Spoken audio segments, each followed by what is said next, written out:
Thank you for being a part of Sense and our work to create a world where no one is left out of life, no matter their disabilities. With the help of amazing people like you, Sense has expanded our support to over 30,000 people who are deaf-blind or have complex disabilities, parents, carers and siblings. That's 2,000 more than last year. Your generosity has enabled us to show 6,000 children and families new ways to communicate, connect and play, and give 3,400 people a chance to escape loneliness and enjoy companionship and laughter. This year too, 10,000 people loved getting stuck into our inclusive arts, sports and wellbeing activities. In a sense first, 1,000 families received vital assistance from our emergency cost of living grants. Through your enthusiasm and generosity, you raised £13 million to help more people get the support they need.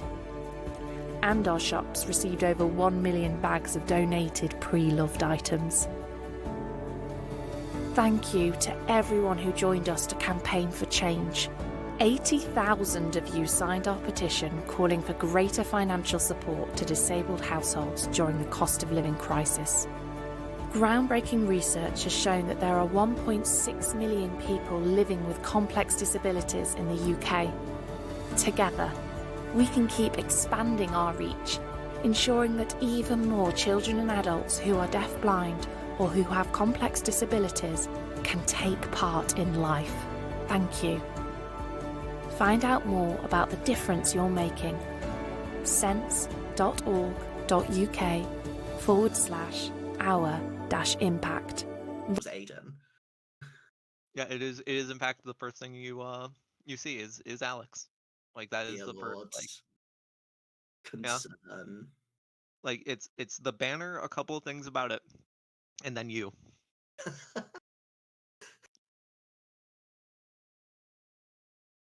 Oh goodness.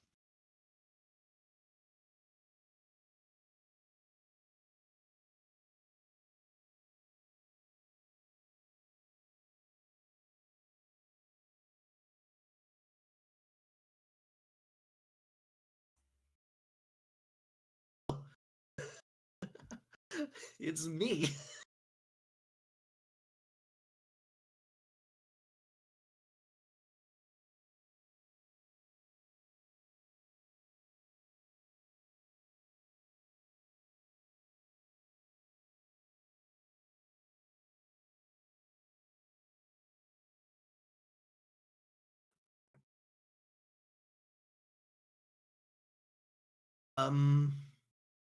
I think this background with a little bit of awkwardness is absolutely fine. That is no problem. I had a feeling. Yes, no, I am aware that it does currently sound like I'm talking to myself. Hello there, Twitch viewers. We are having a little bit of a technical issue at the minute. We are sorting some things out. We are. Hello, we've got Hux here as well. Greetings, all Twitch gamers. Indeed. See, now, Zach, that sounds funny, and it sounds like I came up with it because they can't hear you feeding me lines. I feel like isn't that voiceover Pete thing is where he asks for your credit card information. Okay, move you.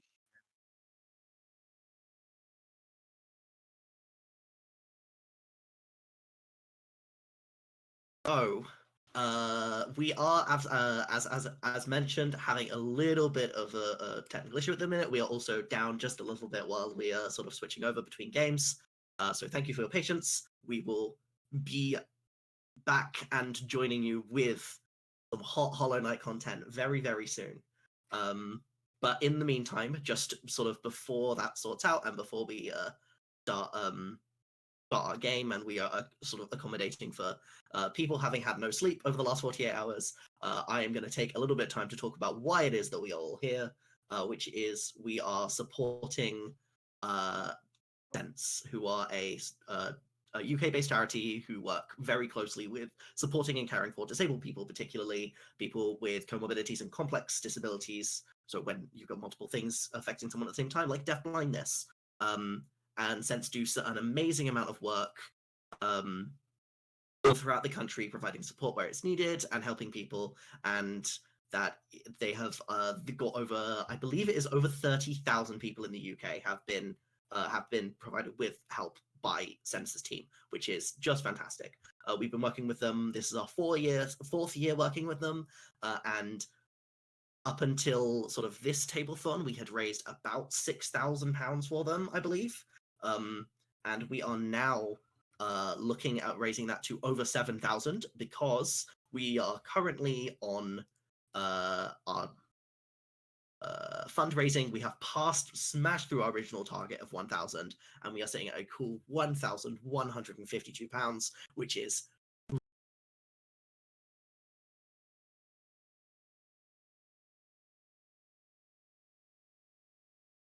everyone who has donated for your support.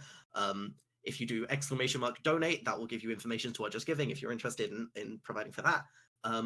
And we have 2 games left on the docket for our this grand event. We have been running since 4 p.m. Friday continuously, if you aren't aware, and that is why people are tired. And we have got 2 more events coming up. So after this event, there will be the Transformers Rescue Bots game, which I'm personally really excited about. I think it's going to be really interesting. But right now, very shortly, once we are all sorted out, you are going to have to put up with me talking for a bit, because it is time for Hallownest Eternal, which is our requisite Dungeons & Dragons 5th edition game. We've only got the one because we don't like oversaturation, but set in the world of the video game Hollow Knight. And I believe, without further ado, the lovely people in the call with me, are you ready? Yeah, 1 second. Yep. Fantastic. Now, see, that looks like a magic trick to you on the stream because they are in fact hidden, but as I continue talking and they start taking hints from me, they will begin to appear and show their faces in the call. Fantastic. Hi, Morgan. Morgan? Hello, it's me again. You may recognize me from such hits as Beautiful Space Pirates a moment ago, and Yes, also you may- Call of Cthulhu last night. You may recognize Morgan from such hits as multiple night games this period. You might recognize me from such hits as 5 minutes ago. If you've been, shout out to all viewers who have been here longer than 5 minutes. Honestly, shout out if you have been here longer than 5 minutes, because You're that's the real ones. So just to do some quick introductions, I am your GM for the next 4 hours. My name is Alex, I use they, them. And these are my lovely players who are going to introduce themselves, but not their characters just yet. And go in top order, so Hux. Hi, I'm Hux, also they, them.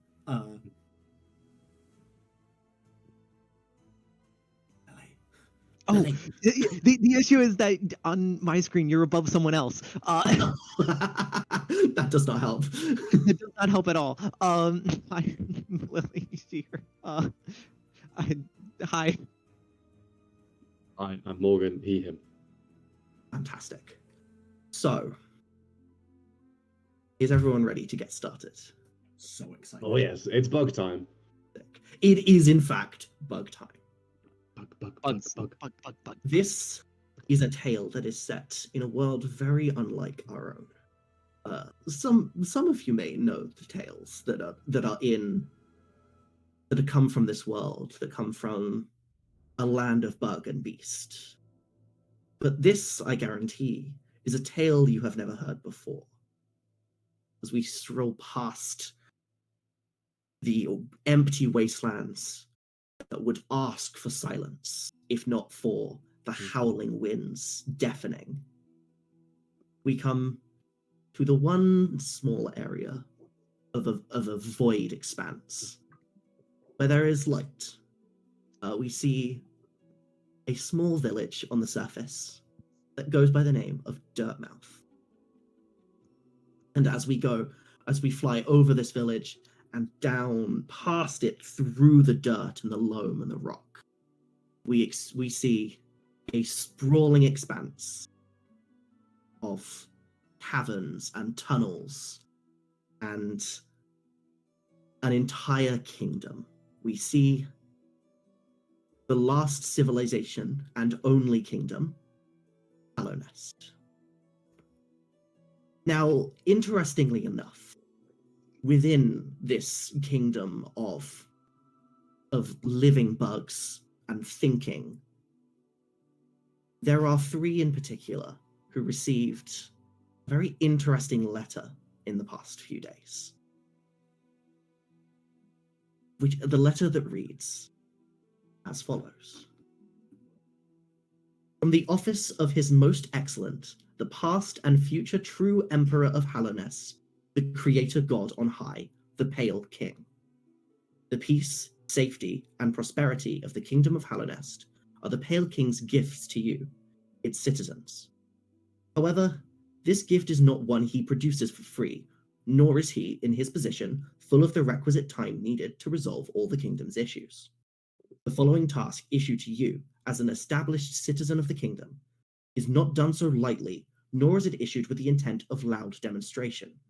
While it is a task that will require confrontation, it is of the utmost that this task is kept to as few ears as possible.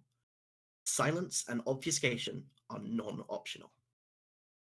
If you should wish to know more of this task, please report to the Watcher's Spire in Capital on the date listed. Should you be unable or unwilling to take part in a mission for the sake of your kingdom that may pose a tangible risk, do not attend. Cowardice is forgivable, indiscretion is not. From the desk of the Pale King of the White Palace. Now, that is a letter that contains and carries about as much gravitas as you would imagine, but that is to say, a lot. And it is for this reason that the three recipients of these letters find themselves in Capital, a city that will one day come to be known as the City of Tears. But we're not quite there yet. There is no torrential rain falling throughout this city, just a few droplets falling from the underground reservoir that is oh so inconveniently placed directly above the capital city of the Kingdom of Hallownest. But in the tallest building of this city, on the top floor, beyond just outside of a very, very plush and nice-looking elevator, you see almost like a hotel lobby. And not quite what you might expect when someone says they are going to meet the true Emperor and God. But it is at this time, approximately an hour before the allotted time for those to meet, that our first character slightly slithers out of the gate and comes to rest their foot down in the lobby. Hux, would you love to introduce your character for us, please? Hi. Okay, so today I will be playing Uncle Uzumaki. They are a snail shaman from the area in the sort of above this in the kingdom called Forgotten Crossroads. Well, it's not forgotten; it's the Crossroads. And they are a snail person. Basically, they've got a big shell helmet that has and it's got like inscriptions on it that appear to be like mathematical in nature. Something to do with the golden ratio.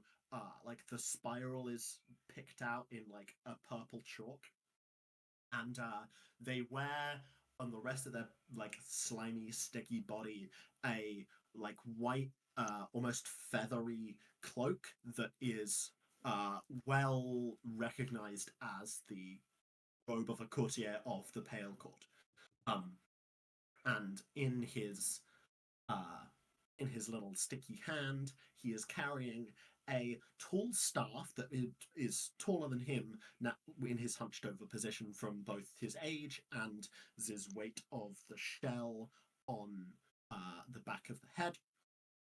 And it is a large silver spoon with a sort of snail shell shape carved into a little spiral at the bottom. I mentioned how much I love your characters. They're all three of them are fantastic, and I truly, if this whole game was just the three of you introducing your characters, I'd be thrilled. That So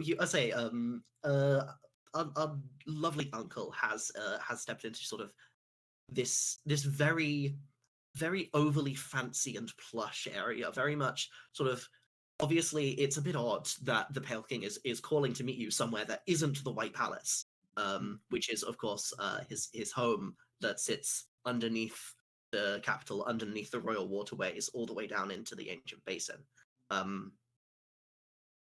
But to open out into sort of this hotel lobby, there are refreshments laid out. There are a bunch of chairs that aren't quite designed to accommodate your snail shell. What's running through your mind? So Uzumaki probably would have met with Lorian the Watcher a few times, so they're not surprised that they're not surprised that they're here, but they're surprised that they, or at least think they're going to be speaking with the king directly instead of the Watcher. You know, they wouldn't be surprised if the king said, "Here, go talk to the Watcher." They know what's up, you know. But the fact that they're in this spire is relatively normal for them. Absolutely, fantastic. But our dear snail friend does in fact find himself waiting for quite some time. Uncle Uzumaki, as we have established, is someone who likes to arrive to things fairly early, and both of his compatriots are people who will like to arrive to things effectively exactly on time. So it is why only a couple of minutes before the allotted time, the sort of silence of this completely empty and far too large room that contains only you is, in fact, the silence has been broken with another ding of the elevator and a gentle fluttering of wings. Lily, take us away. So in walks uh about a little moth, not as big as some others have grown to be. But what is most striking about her is, unlike pretty much every other moth, she has a little belt on with a nail in it, which moths don't ever carry, essentially, except for very few. She sort of walks in and sort of takes in the hall, gives a like kind of curt nod to Uncle sitting over there, and doesn't look too comfortable here, and sort of just decides that she's going to like stand, not really on a chair, just sort of sitting there and waiting impatiently for the allotted time to come around. Fantastic. Yes.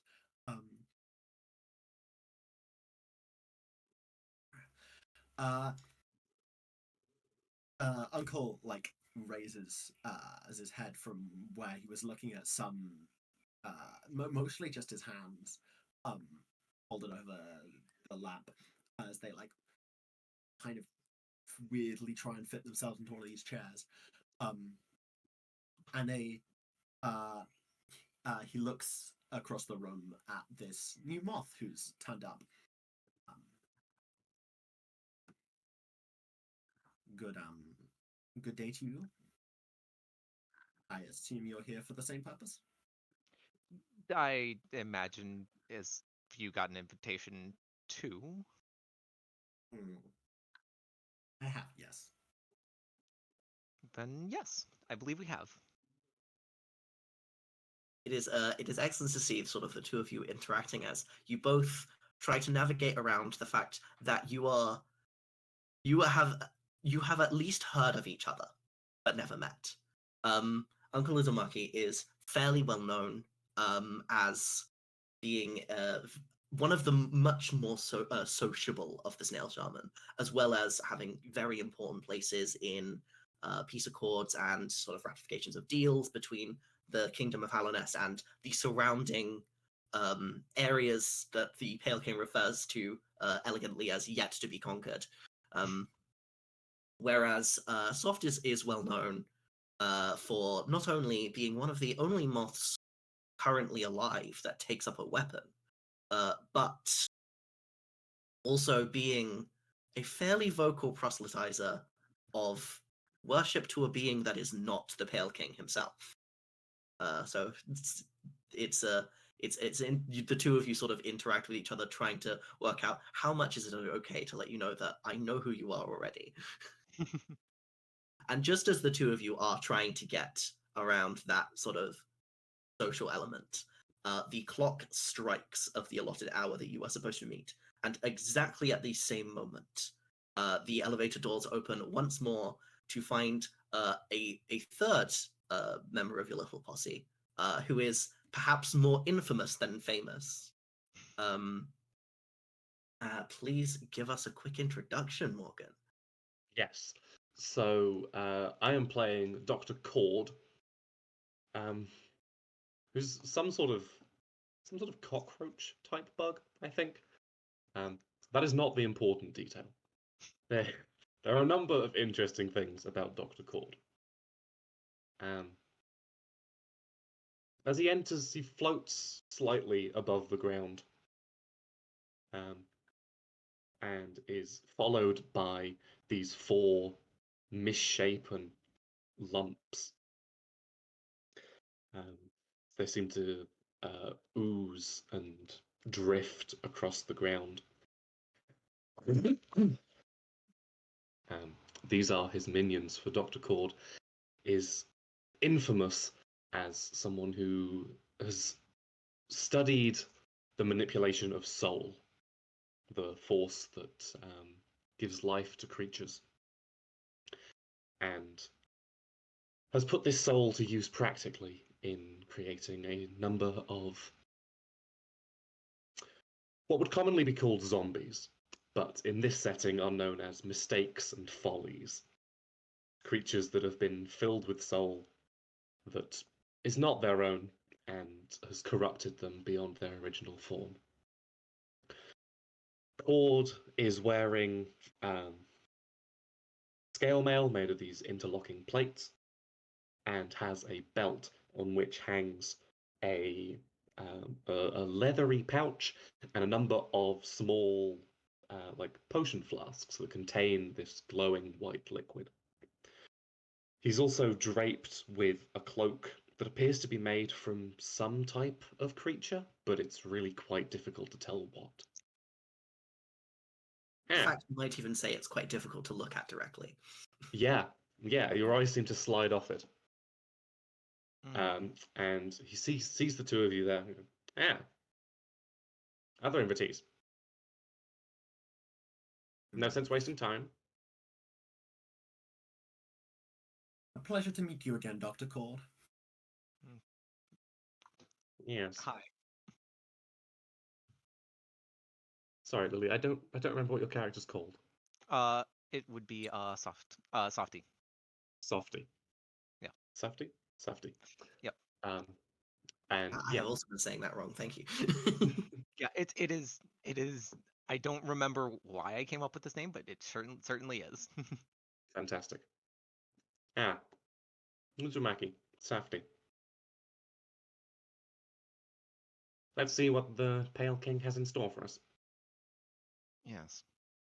Almost on cue, the singular door at the end of this lobby opens. But rather than anyone sort of coming out to invite you in, there is a crew of other bugs sort of coming outside outside of that interior room. And it only takes a couple of them, the first who has to sort of duck down to go through the door, is very tall and graceful and flowing, and then a very small, very feisty but very sort of kind-eyed looking bug follows through, until you are assaulted by the absolute stench of the third bug of the 5. And it is at this point that you fully recognize the 5 great knights of Hallownest, in all of their glory, as Zamir, Dryer, Isma, Hegemal, and Ogrim all come through. You see 4 of them. Ogrim, of course, you smell. As he has he has famously smells of dung very strongly. He is a dung beetle, after all. He is in fact a dung beetle. Doma Doma. Anyone who would like to, of the three of you, give me your choice of perception or insight, and let me know what you got and what you rolled. Gonna go for insight, as that's probably 21. better. 21 what, sorry? On insight. 21 insight? That's a 25. 25 insight. Okay, fantastic. Yeah. And a 14 insight. 14 insight. Okay. So in this case, Court, you do not spot this. You are I assume spending a little bit too much time looking over Uzumaki and trying not to I'm very interested. The truly feral amount of interest you have in this creature. Yeah, and trying to restrain my minions from going to investigate, because they are well attuned to my whims, and they know that I'm interested, but I have enough decency to not act on that at the moment. The other 2 of you, though, both individually catch eyes with Dryer, who, of the 5 Great Knights, is the one that is most associated with the White Lady. Frequently spends her time in Queen's Gardens when not being required to do things, and she individually locks eyes with each of you and looks almost sad or concerned. Definitely, they know something that they are not letting on. But before you have time to even think about what that is, a 6th figure pokes a head through the door. One that certainly Uncle Uzumaki would recognize as someone with a title, Lurian the Watcher, who sort of pokes his head through and is like, I see the 3 of you are gathered. Please come through. Time is of the essence. And will beckon you in. Yeah. I'll gesture for my follies to stay out here. It seems imprudent to bring them into a meeting of this much discretion. Yes, please. The king appreciates your lessons being kept beyond this door. Uncle is first to, get moving, but is last to arrive there because snails aren't particularly speedy creatures. You do get a very firm handshake from Lurian, who of course recognizes you and has seen you multiple times. Like, Uncle Uzumaki, it's a pleasure to see you again. A pleasure as usual. As the 3 of you sort of enter this room, and Lurian closes the door behind you, leaving just 5 of you in this room. As your gaze follows down what is, you can only describe as a slightly larger than average hotel room, except there is the far end, just beyond the window where the balcony is.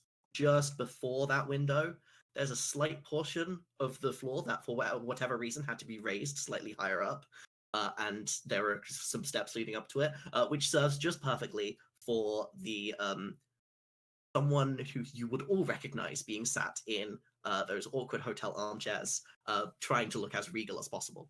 The Pale King, whose figure, as those of you most know, cannot be looked directly at without causing pain, as almost resplendent, just radiating light in a way that will make at least one person in this room slightly uncomfortable.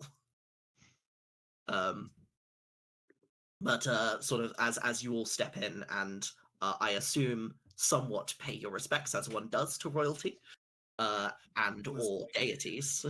Bow his head very low and, get into a sort of respectful bowing posture, mostly to keep the, glare of this presence off his face, but also to show respect for basically his lifelong boss. Mhm.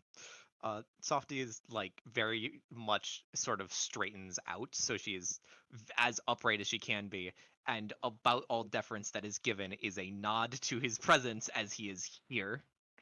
He is present and is acknowledged as in this room. I think one thing that Softy in particular will notice, and I mention this purely because Korda and Uzumaki would have both met the Pale King at least once before. This bug is significantly smaller than his many, many idols and statues would lead you to believe. This is, in fact, counting the four of you, only one of you is in fact shorter than the Pale King, which would be Uzumaki. Both of the other two of you and Lurian are all taller, which is a little odd because every single image that you've ever seen of the Pale King depicts him as this towering figure. It's like, okay, something's a little bit, something's not, doesn't quite fit. Artistic license has been taken. Yeah, there's a little bit of artistic license been taken there. But obviously for Korda and Uzumaki, this is you've had this conversation before. It's something that is whispered in hushed tones whenever he's not around. It's like, why does he keep painting himself so big? You wouldn't want to paint yourself as short.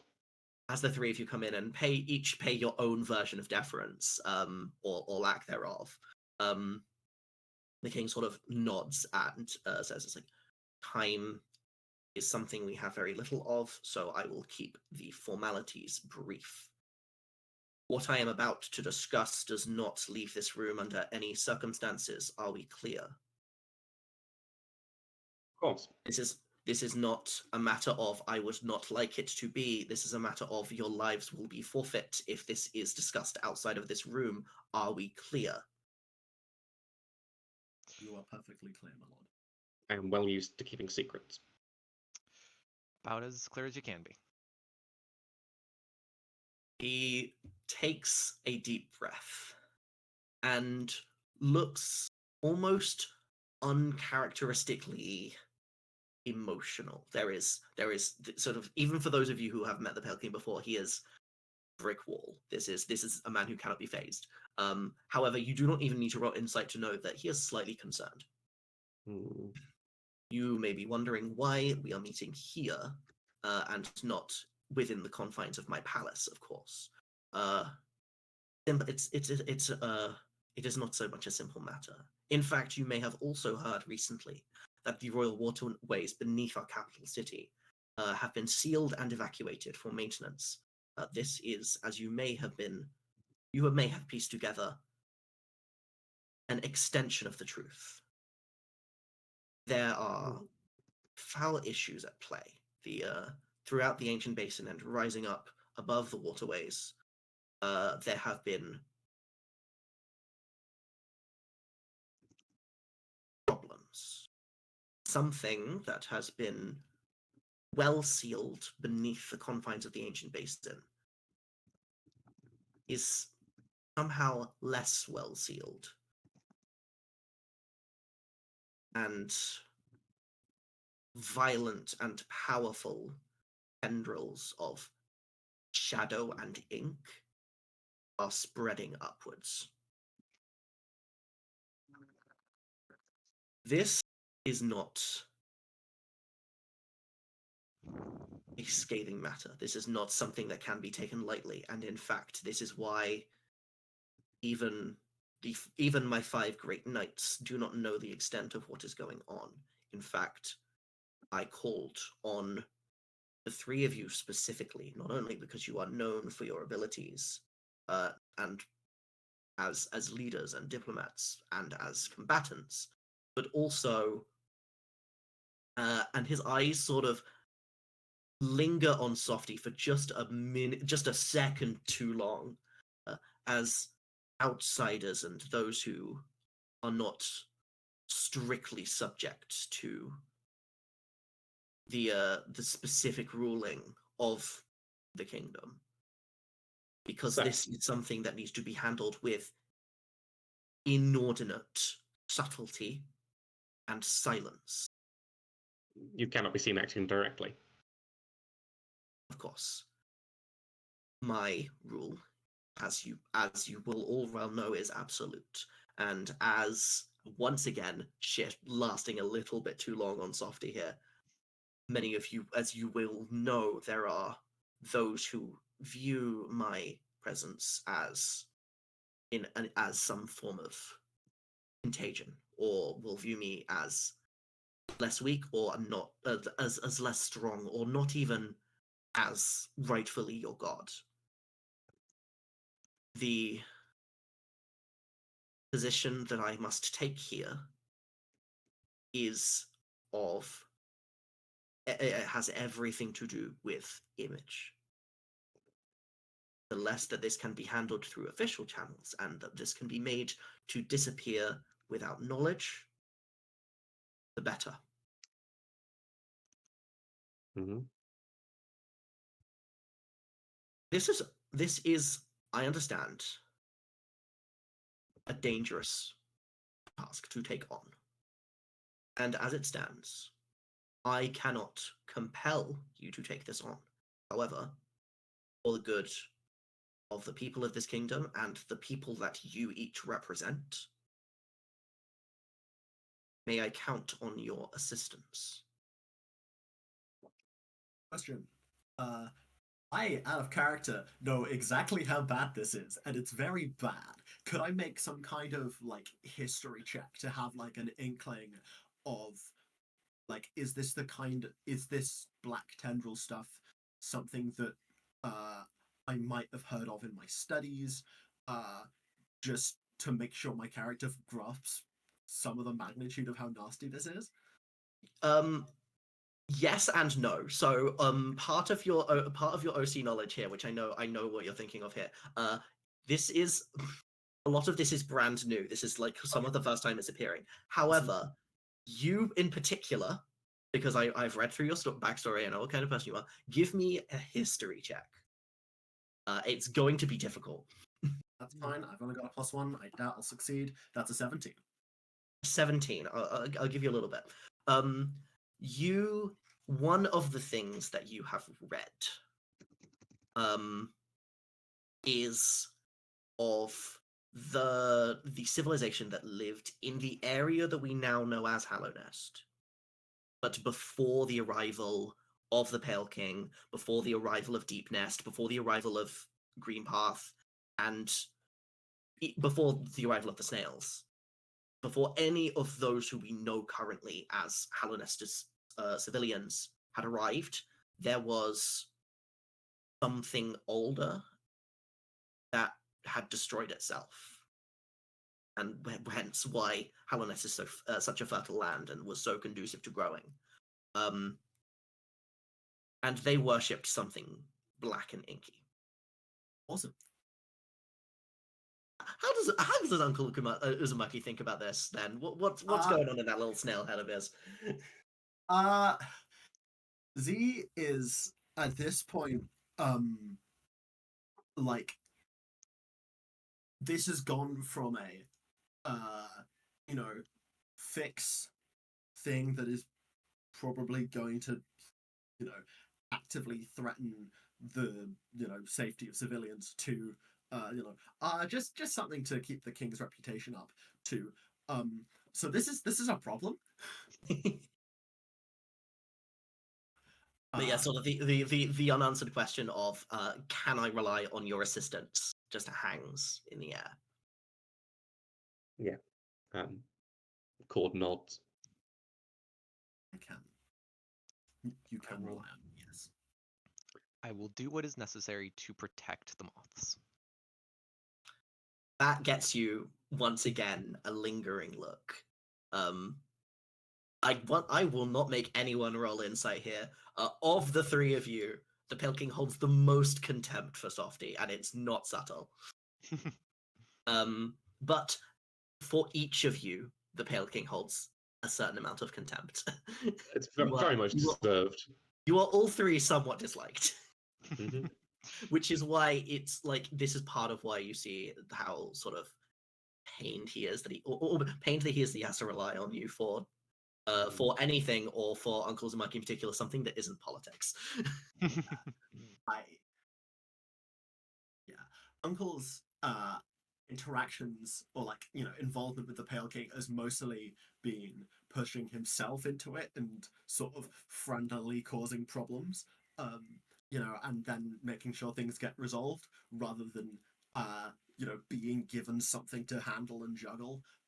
So this is You just kind of somewhat keep popping up. yeah. But as the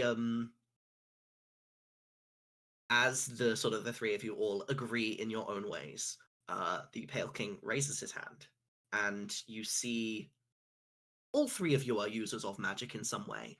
This is something different. It's magic, absolutely. But it is magic that none of you know. And it is what is truly known as higher magic. Magic done only by higher beings. And as he raises his hand and it glows even more brightly, each of the three of you see appearing on one of your hands, on the back of one of your hands, a sigil. It's you can feel that it's temporary, but it is in fact the Pale King's crest. I say, I give you with my crest. You may go so that you may go where you please. This will serve as a sign of your allegiance to me, and any who bar your presence will have to answer to the full force of my will. Handy. And sparingly, I assume. To be used with discretion. It is not a matter of pure numbers of how often you should invoke my presence. But be careful with whom you do. There are foul forces at play.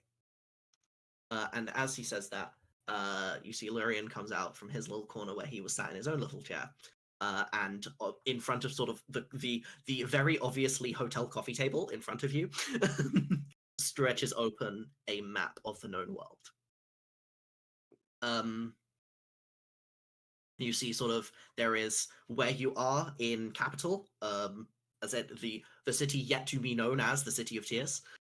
Below that, the Royal Waterways, and then below that, the Ancient Basin. And sort of Lurian's was like, in terms of a direction you might want to take, obviously, in an ideal world, you would come from here directly downwards. However, as the Royal Waterways have been sealed and the entrances to which are all public, we cannot have that appearing as such. So, and it starts to draw two different routes from where you are. It's like, we can pass, obviously, through to the east, through the Kingdom's Edge. It's a little bit more of a winding path, and it is things that we do not fully understand. There are interesting rumors of what it is that lie to the east, to the Kingdom's Edge, to the Mountain of Ash. But it is in fact a route that does not pass through any of our known enemies. And sort of draws it going through down through the back entrance of this capital, through the Kingdom's Edge, down and past what you all three would know as the failed tramways from when they tried to start colonizing Deep Nest.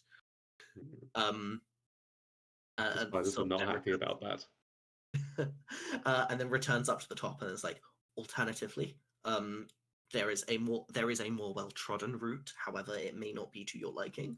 And he starts tracing out directly out the main gates of this of capital, through into Fungal Gales, directly through the Mantis Village, through their door that bars to Deep Nest, and then from Deep Nest onto the failed tramways and into the Ancient Basin. It's like, it's somewhat of a shorter route, and it treads ground that is well known. However, working on behalf of the Kingdom of Hallownest may not serve you well in this way.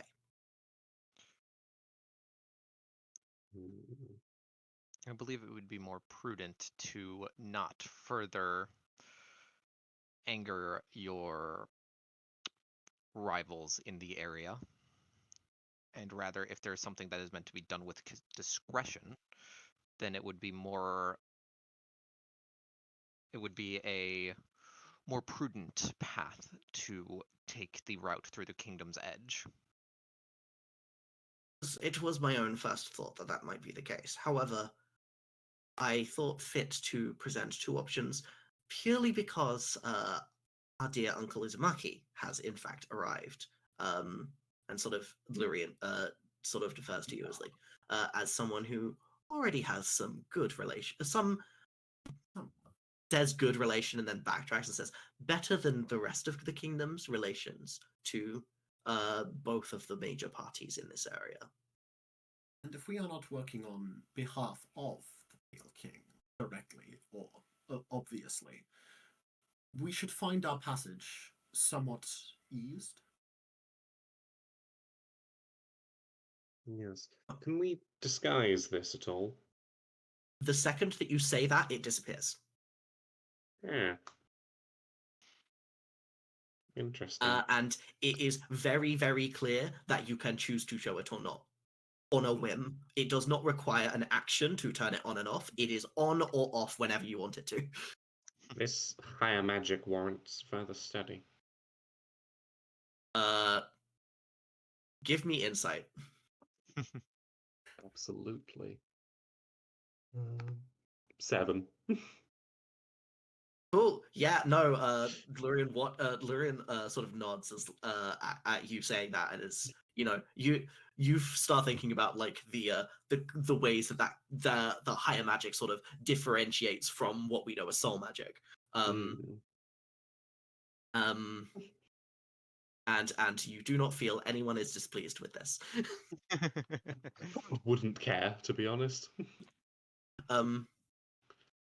Yes, so you see the merits of both paths that you could choose. Obviously, if you wanted another path, that would also be doable, and start sketching a path that goes all the way up through the crossroads, through to Green Path, down through Queen's Gardens, through the back entrance to Deep Nest, and then a different one that goes all the way sort of around the Crystal Peaks, where it's completely untrodden territory. And it's like I see no need to make it more complicated than two choices.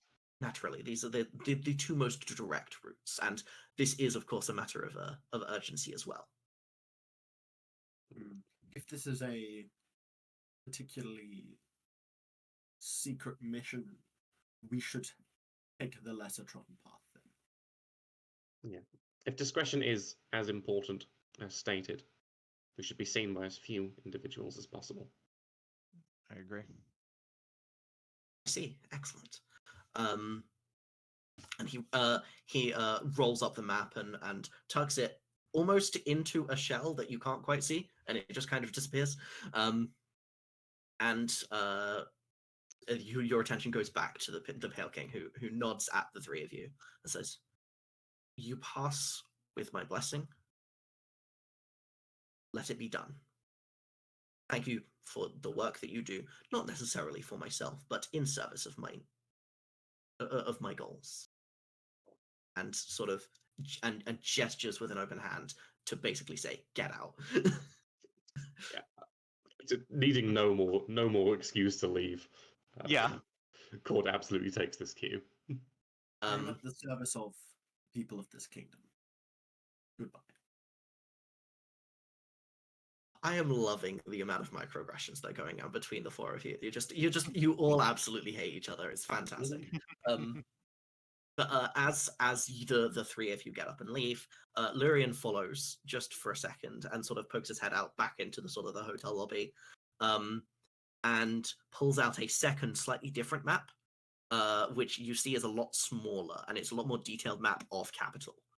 And it shows you a route to take through some back alleys, and through an area that is perhaps a little too wet for some people's liking, that will enable you to fully pass unseen through an entrance that does not exist, to leave through the back of Capital, which will take you directly to Kingdom's Edge, which is, as I said, this very uncharted territory. It's not quite known. Nobody really knows why it is that that the Pale King is so intent on expanding west and upwards, and does not want to go east. But Kingdom's Edge, that's where we are.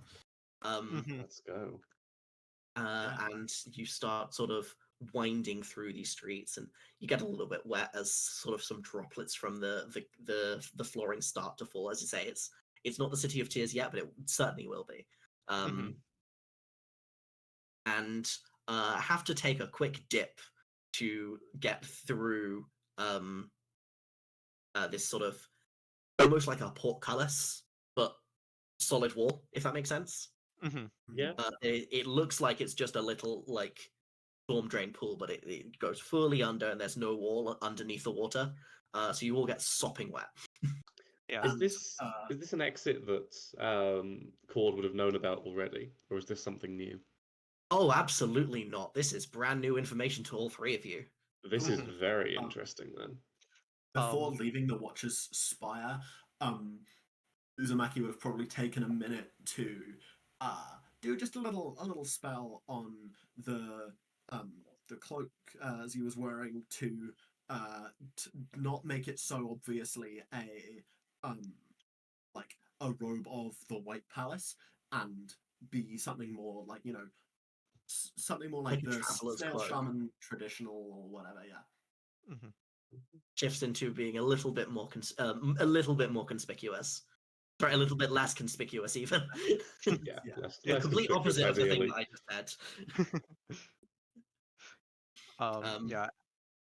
go. After getting out of the water, Softy's gonna like expand the wings and just shake them a little bit so that, to essentially get all of the water off of them. I'm so glad you said that, Lily. Uzumaki and Cord, can you both give me perception? Yeah. How does a 13 sound? That's a 14. That's both of you good enough. Excellent. I guess then my further question is, how much do the two of you know about dreams? Not a massive amount, I don't think. They're not like Cord's focus is purely on soul. Dreams is the realm of fantasy and whimsy, not the hard science we study in the Soul Sanctum. What about Uzumaki? The magic of dreams is known to them. They know that dream magic exists, and there is power that can be drawn from dream, but it's nothing. It's not at all related to the ancestral magic of the snail shamans, and so has little interest in it. I see. Okay. In that case, what the both of you see as Softy kind of gets out and spreads the wings and shakes like a dog is something between like dandruff and glitter in sort of these pink and yellow hues almost fall out of her wings and disappear before it goes anywhere. But something iridescent, me frantically thinking of synonyms for the word radiant. Something iridescent falls out of her wings as she moves that. It's enrapturing. It's very beautiful. Yeah. Also, that was because moths can't really fly with wet wings, so They really can't. she is trying to unwet the wings. Lucull is making no effort to unwet himself. Well, it's like, you're a snail. You're meant to be wet. Yeah. Nice and moist. How are the follies surviving the trip? I think the follies have attached to Cord's shoulders.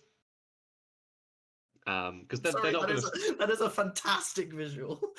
Yeah, they can't swim very well on their own, and frankly, they don't move quick enough for Cord, so they will spend most of their time clinging to him.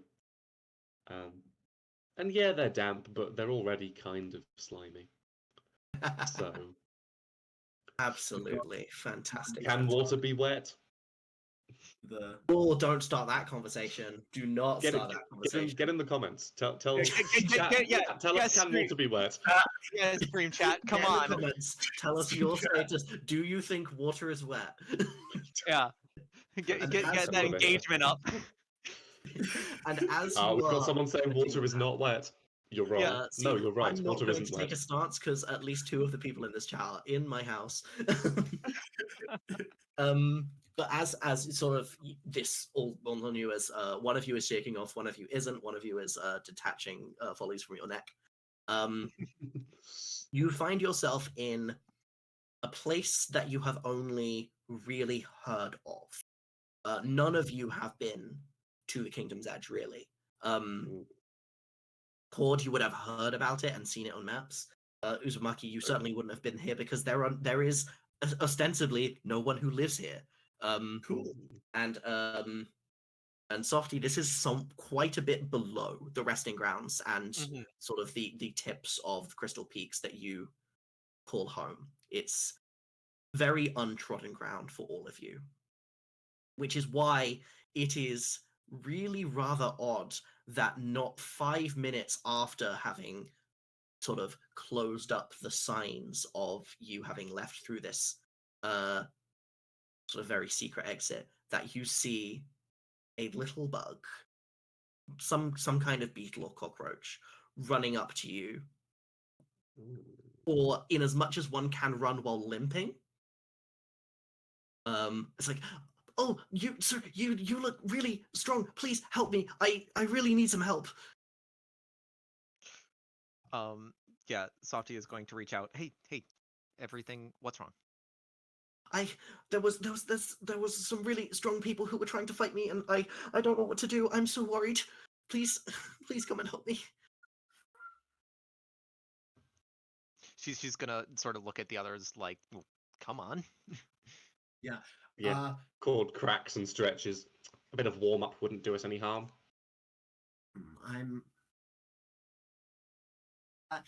Uncle is gonna do a very like granddad thing and like sort of lean in close and like, are you okay, little one? Are you?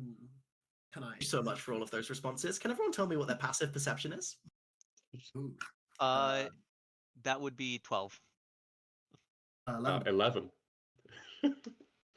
Yeah, we both have 11. But what is Uzumaki? Sorry, I didn't hear that. You fully cut out again. 11. Okay, cool. Oh, we love that. My first roll of the day is a nat 20. Yes. So, in fact, all three of you are hilariously and stunningly caught off guard as large swarms of like bugs and beetles appear from behind you and put like bags of put like cloth bags over your heads. Mm-hmm. And I'm gonna railroad this a little bit because this is the direction that this story is going to be taking. There is something in them. There is something in these bags that have gone over your head, and the second that you try to take a breath, the three of you all pass out. Okay. This is great. So They we're came from off to a stunning start. Yeah. Yeah. What? Three. Do they put bags over my follies as well? No, the follies are stuck in the bag with you because you said they were on their neck. They were like attached to your neck, attached to your shoulders.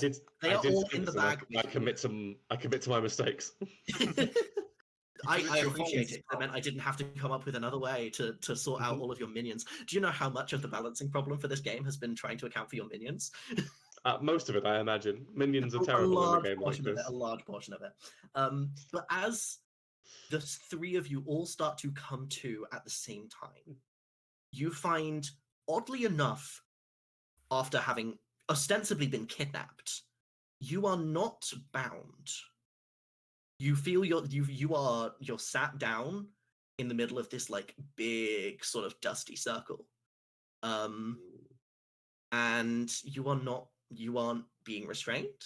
Your follies are here with you. You haven't had any of your gear taken away from you. You all look at your hands and notice the thing is still invisible. They clearly were not here for that. And just as you are all trying to wonder what on earth is going on here, you hear a very booming voice come from just outside the circle. Welcome, dear fools! As sort of these torches all light up, and you find yourself surrounded by a gigantic crowd of bugs of all kinds who look like they haven't seen civilization in about 10 years, cheering and whooping and whistling at the three of you back to back, staring in the center of what you now realize is a fighting pit.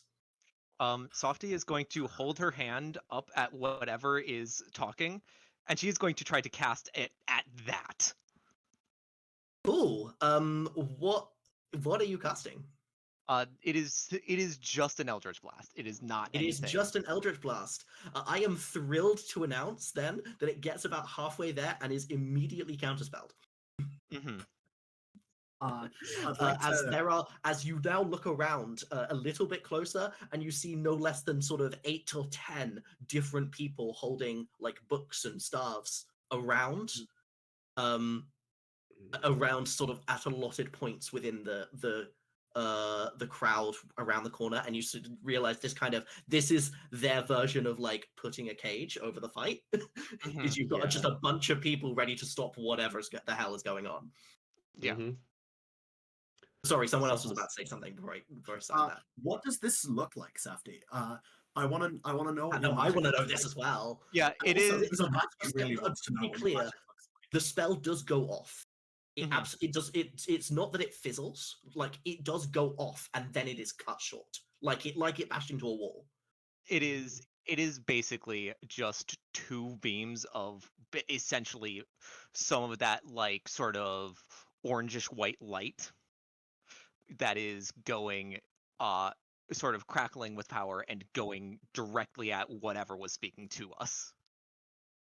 This is a light that is very similar in intensity to the things that you have seen for people who have made pacts and deals with the Pale King, but it is incredibly different. It feels different.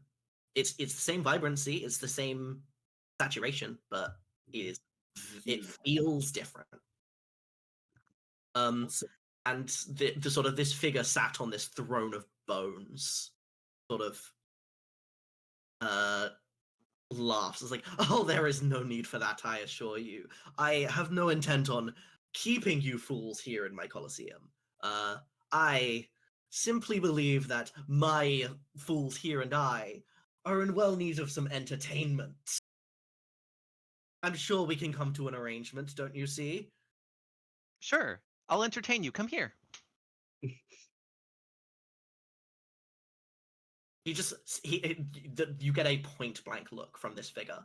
The Lord of Fools just stares at you for a solid like 2 seconds, and then continues like, why don't we bring in something a little more meaty for the three of you to fight?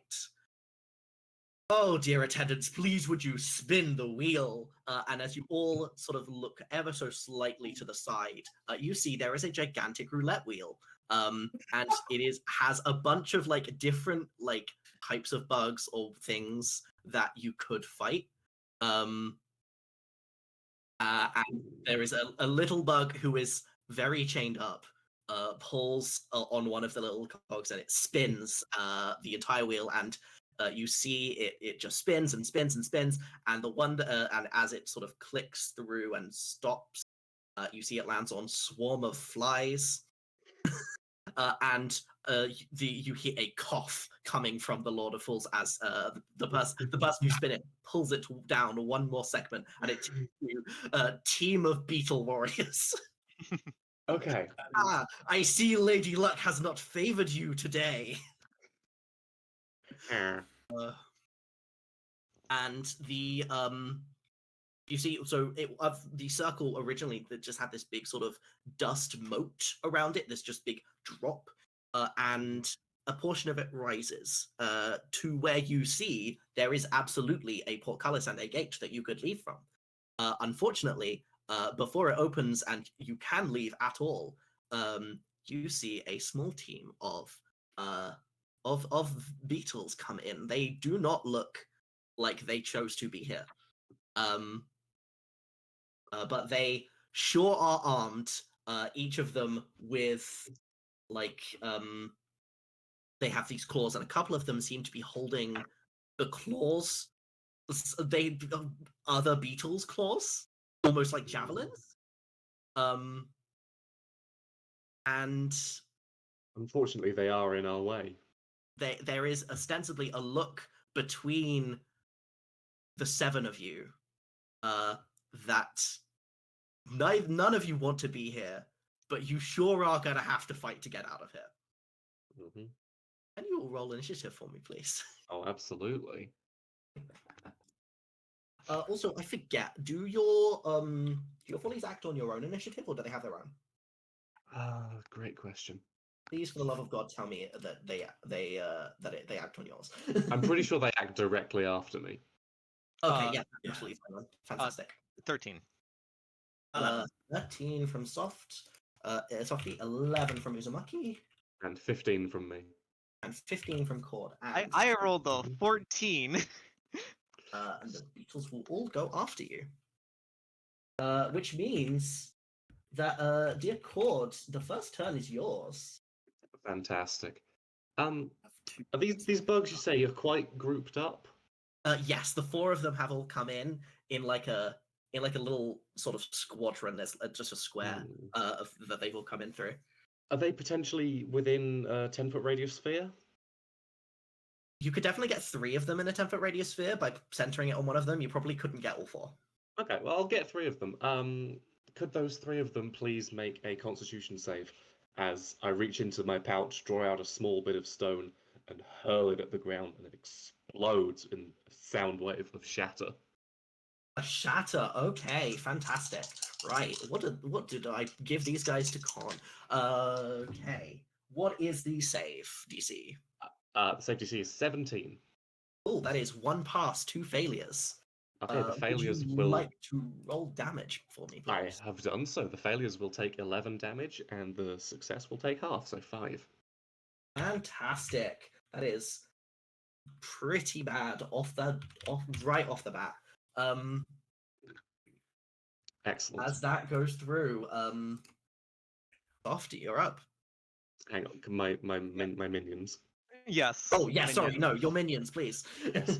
So 2 of them are melee. They're going to be sitting near me. 2 of them are ranged. So I'll have them make range attacks at one of the people that I actually no, at the 4th one, the one I hadn't injured already. One that you injured, okay. Yeah, Give me attack rolls. will do. First one is a 22, That hits. and the second is 14. That does not hit. Is Okay. the sort of, as they're sort of lobbing like range sort of soul projectiles, I assume. Yeah. One of them sort of is definitely parried away by one of the claws that these beetles are holding that are extensions of their own claws. Fantastic. So that'll be 8 piercing damage. 8 piercing, fantastic. And that is me done. And so your two melee ones have just sort of gone forward to. Yeah, level up. if mechanically if it's useful, they are going to be waiting near me, and if anyone comes close, they'll try and attack. Absolutely, that is no problem. Cool. I'll consider that a hold action. There's no problem. Right. In that case, now we will actually go to Softy. Yeah. She's just going to say, "I do apologize." She's talking at the Beatles. Like, I do apologize for this. Anyway, so that's going to be Hunger of Hadar at 5th level because I bet I can get them all within that 20-foot sphere. Yeah. If 3 of them can. Yeah, In a 20-foot sphere, you absolutely can. Oh Is my Hunger of God. Hadar an area of effect? It's not centered Yes, on yourself? it is an area of effect. Yeah, arms of within Hadar is around yourself. That's the Hunger one. of- That's where I'm Yeah, confused. Hunger of Hadar is as long as they are with 150 feet, I can put a 20-foot sphere of this. Probably enough. You are within 150 feet. Weird. So, what is the save? That is going to be so okay, any creature that so I need dexterity saves. Dexterity saves. And what's your DC? My DC is, how do I check that on roll on this? It will be 17. under your spellcasting. 17. That is once again 1 pass, 3 fails. Go ahead Okay. and roll damage. So These beetles are taking a beating. yes. Let me just Poor guys. quickly. So cast and then damage, please. Could I please have one moment? So that is 12 damage for those who did not succeed. And if any of them, and inform me when any of them start their turn within the radius. Also, it's difficult terrain and they're blinded. It's a really good spell. Yeah. Oh, I also forgot that you're a warlock. You upcast everything. So it's 12 damage to succeed, to fails, no damage to success. Half. Let me just check. Because it's a weird spell because half of it's savable, half of it just says it takes 2d6. I see. Yeah, so But, any creatures, so it doesn't actually do any damage when it's cast. Any creature that it starts there starts. takes Yeah, cold this damage with no is save. pre-rolled for. They have to start their turn, or enter it for the first time on their turn, I believe. Okay, in that and case, then- I'm gonna mark the damage down now because I'm gonna tell you now they're all gonna start in there. They don't Yeah, have the ability to move no, within their what?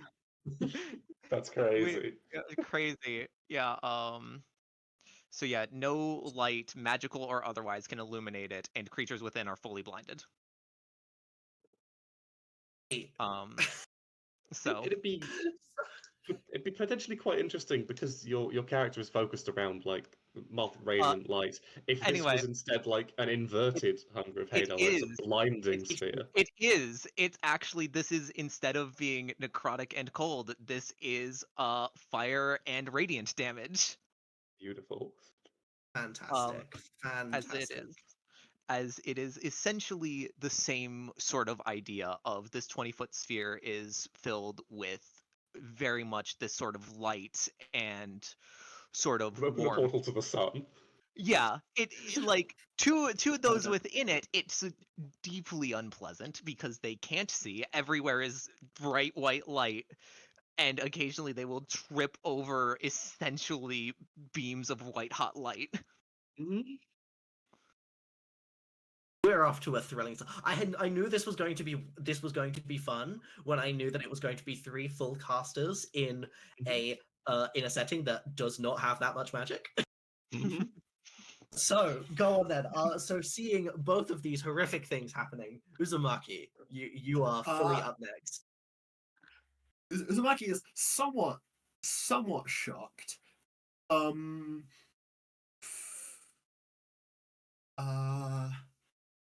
Is there a they're probably gonna okay. How I mean, can Uzumaki see into this like glowing orb? I believe you said no light can move in or out of it. Let me just double Okay. check. Yeah, I don't believe so. So you can target points within it, but you cannot see.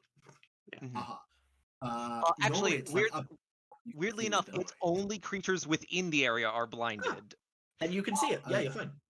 Yeah. You can see the sort of the silhouettes of figures within this blinding ball of light that just shoots like inwards. Like messed up are these beetles looking? It's gonna be quite hard to tell from a silhouette. How do I say the word severely? They are not. They are not on death's door already. But ostensibly they have taken a much heavier beating than they were prepared for. Yeah. No kidding. None of them look to be particularly bloodied. Cool. But one of them, I'm gonna pick one that looks less bad than the others. I'm gonna upcast Ray of Sickness to 2nd level, and target one of them. Fantastic. Ray of Sickness is a save, I believe, or save. And then if they fail, I believe. And they're also poisoned if they fail. Yes. What's your DC? 16. That is a fail. Go ahead, roll damage.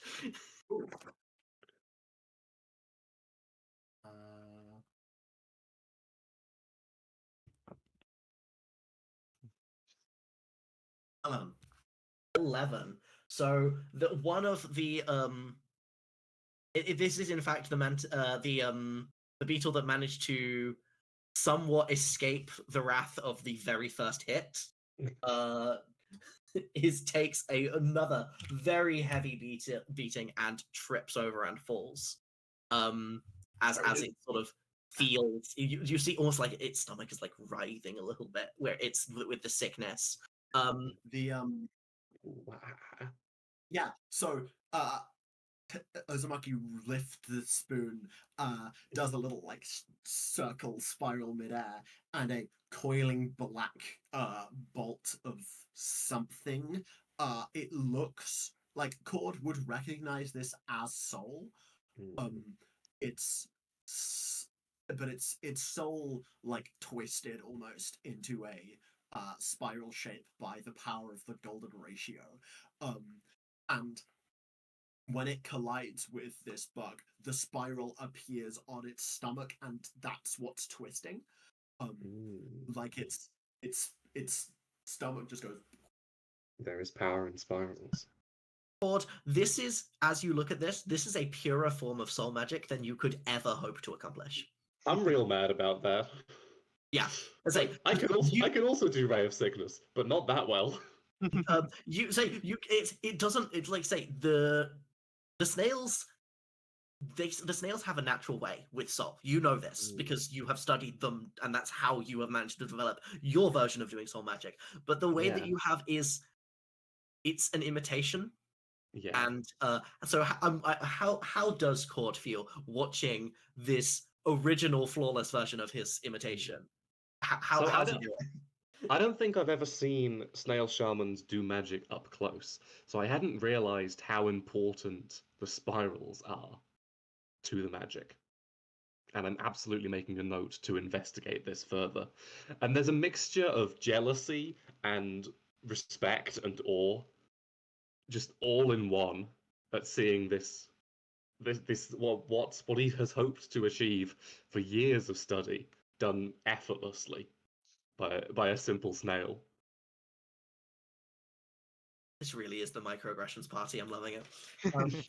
But as the three of you all let loose your opening attacks, there is a silence that falls over the crowd, as if, and of course this is a bit of a stretch, so don't take this as what I'm saying. It's a direct parallel, but imagine that you turned up to WWE and someone threw a grenade.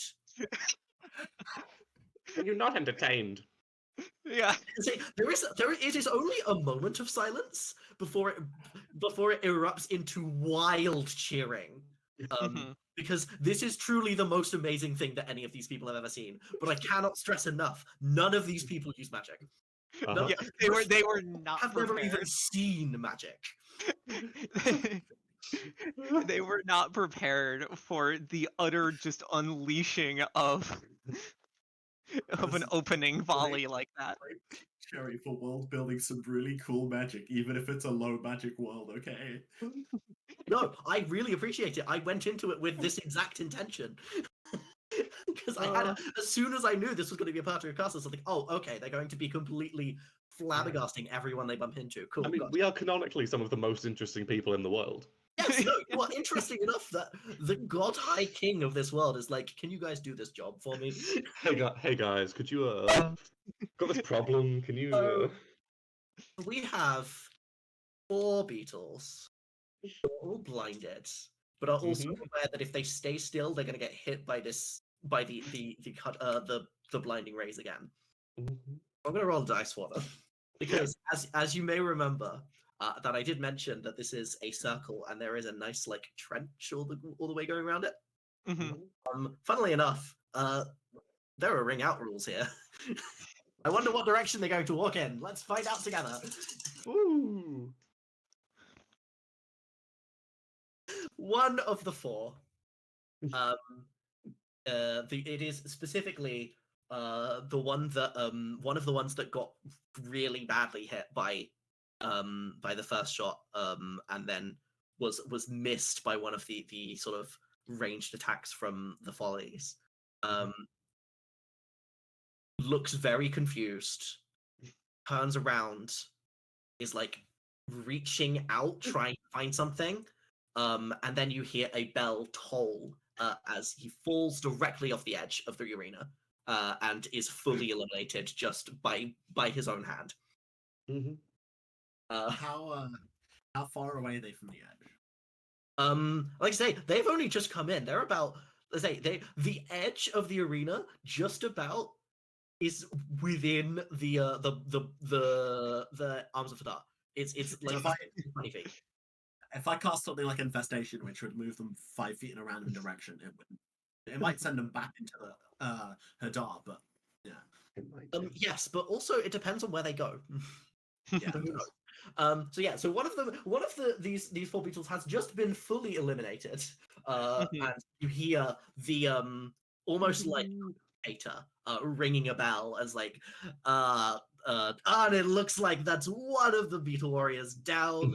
Walk straight off the edge. You hate to see it, folks. You hate to see it.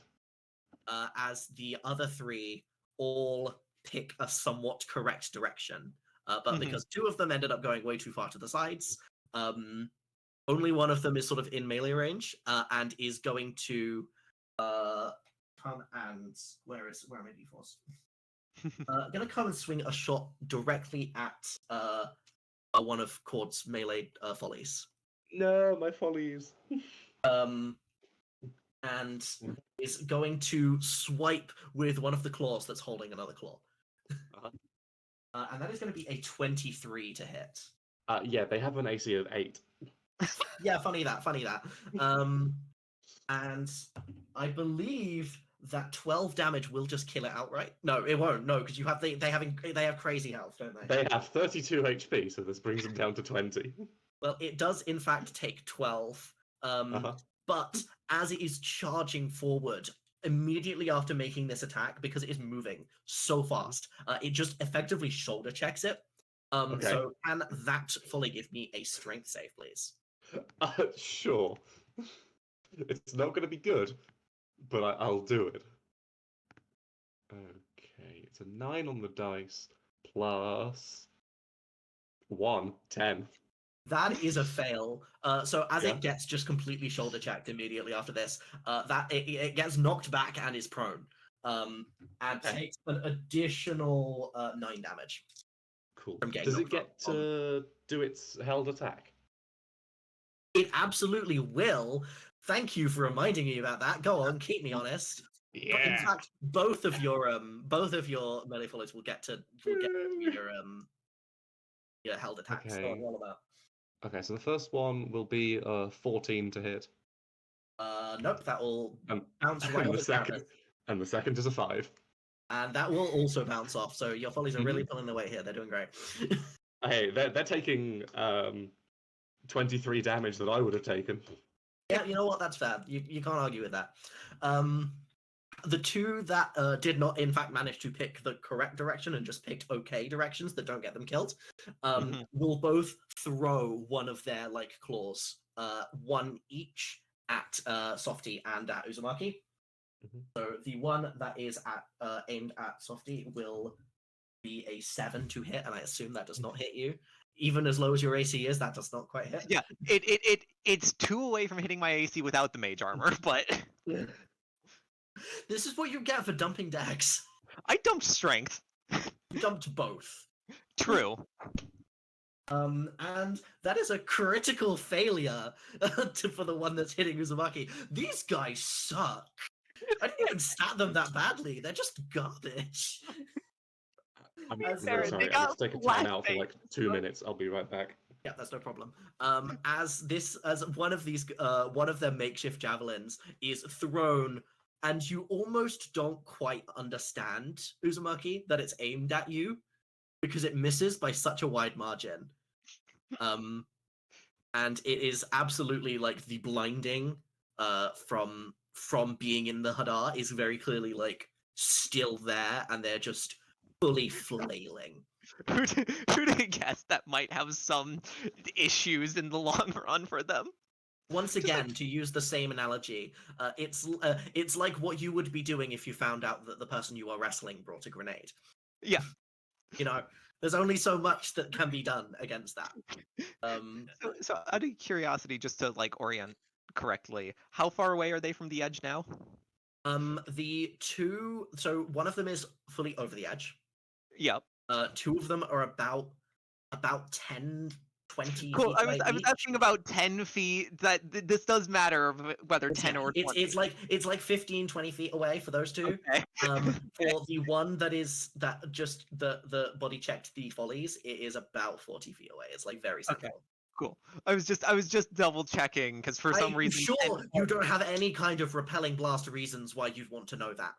yeah, there's absolutely no possible reason why I would want to know in orders of about 10 feet what waves people are. Yes, you would have to connect both of them to knock Okay. one straight out of Yeah. the arena. To be fair, at that point, I might also just kill it outright. Because that is at minimum 6 damage per blast if I hit them. And that's on a D10. I'm so glad that this is how this is turning out. This is exactly what I wanted. Agonizing Fantastic. blast plus 6 charisma, or That's No, repelling. because you have to roll a minimum of 1. Yeah, you have to Okay, roll a plus minimum of 5. 1. Yeah, so plus 5 because of the what's it called? Agonizing Yeah, agonizing blast. I did also because I'm horrible. I also took spell sniper for so you know. Oh, this is So Yeah. what's up next? Who's up next? That would be our yes, that would in fact be cord. So I'm going to stall a little bit, and the way that I'm going to stall is by taking a quick look at the chat, where we in fact find out that we have in fact reached. I believe we passed a new donation goal. we got Yeah, past 69%. We passed 1,250 quite a while back. We are now at 1,358 pounds, which is insane. That's so awesome. Yeah. Thank you really all so much for your support. We really appreciate it. Oh, flashbang, get ratioed bug, true. Repel her, I hardly know her. I completely forgot to check in on that question that we asked earlier. Is water wet? And the consensus coming from the entire chat seems to be no, water is not wet. Yeah. See, the question I have is all water wet by the definition of the so it was being wet is being covered in water. Therefore, is the water that is within more water wet? Oh, Because thank you, Kim. it's You're covered absolutely in right. water. Sorry, just to interrupt you there. You are absolutely right. I completely told a lie. That is not the amount of money that we were on. We are on significantly more than that. We are on £1,432. That's fantastic. Which is so good. We have flown past 1.25, and we are rapidly approaching 1,500 as well, which is, I believe, our second last donation goal. Beyond the stretch goal of 2,000. So we did in fact skip 69%, which is a shame. However, I do believe we have a screenshot of it. So you know what? Perfect. We can give it a sort of a defending nice right now. Yeah. Nice. Right. I tell you what, just so that we don't lose too much time, I'm going to carry on with combat. We are going to circle back to Cord later. We're just going to drop out of initiative for a bit. Cool. And I will quickly load up where everything is, and I will pass things over back to you, Lily. Cool. So one of these bugs has fully walked off the edge. You cannot quite tell if it was deliberate or not. Two of them are nearish the edge of the arena and blind. One of them is nice and central and blind. Gonna go with one of the ones near the edge, and go with Eldritch Blast. So that's 24 to hit on the first one. That's a hit.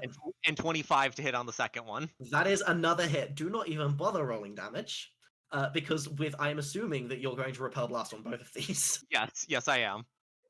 So not only does this next beetle that you are targeting get pushed back past the edge of the arena, it fully smashes into the wall right beneath where all of the crowds are with a real thud, to the point where if you did not see that beetle then, after it hit the trenches, then get up and start moving, you would think it was fully dead, that you had crushed it.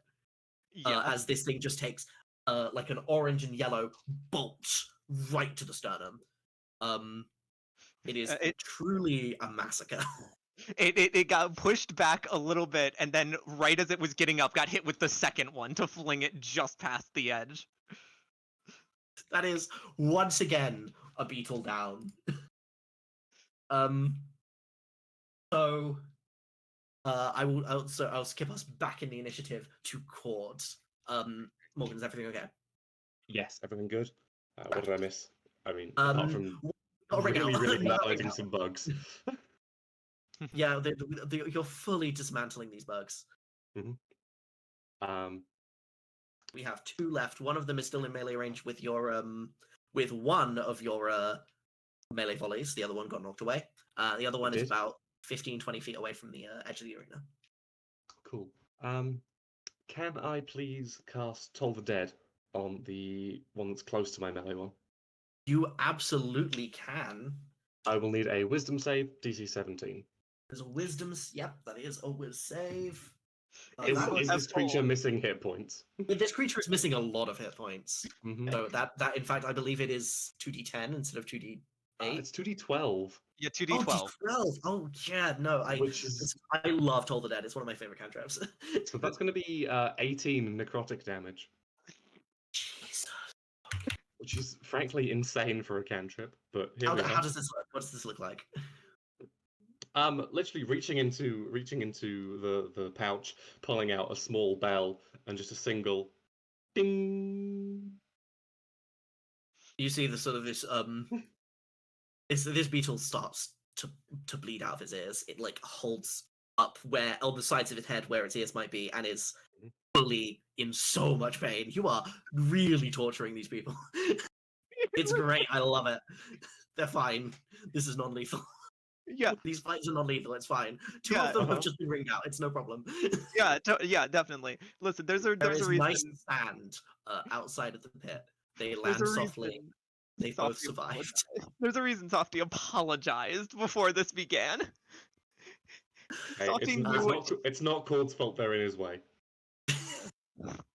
And we will pass back to Uzumaki. Hey, Uzumaki. Okay, so is that if I was gonna do something else, but I might just cast blindness deafness on that thing so that it doesn't have to listen to that anymore.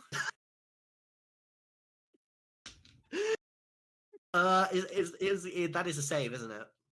I believe so, yes. I'm not upcasting it. Let me pull it up on my phone, sorry. No, that is absolutely fine. This is what I do when I say I will not memorize all of the spells in 5e. I will ask you to explain the important ones to me. Instead, that's probably quicker. It's probably a con save. Yeah, I believe it's a con save. Oh, give me a con save. I believe that is almost certainly going to be a failure. It's an unmod 3, so there is no way that's saving. Yeah, it's a con save, and then it is deafened, please. And at the end of its turn, it can re-roll a save to end the spell, but it almost seems grateful. It is still in so much pain because the actual sound wasn't obviously doing any damage over time, but it looks apologetic. It's like very, very upset. I actually have the telepathy feat, so I can still talk to this guy. Are you going to? Yeah. I'm gonna say, I'm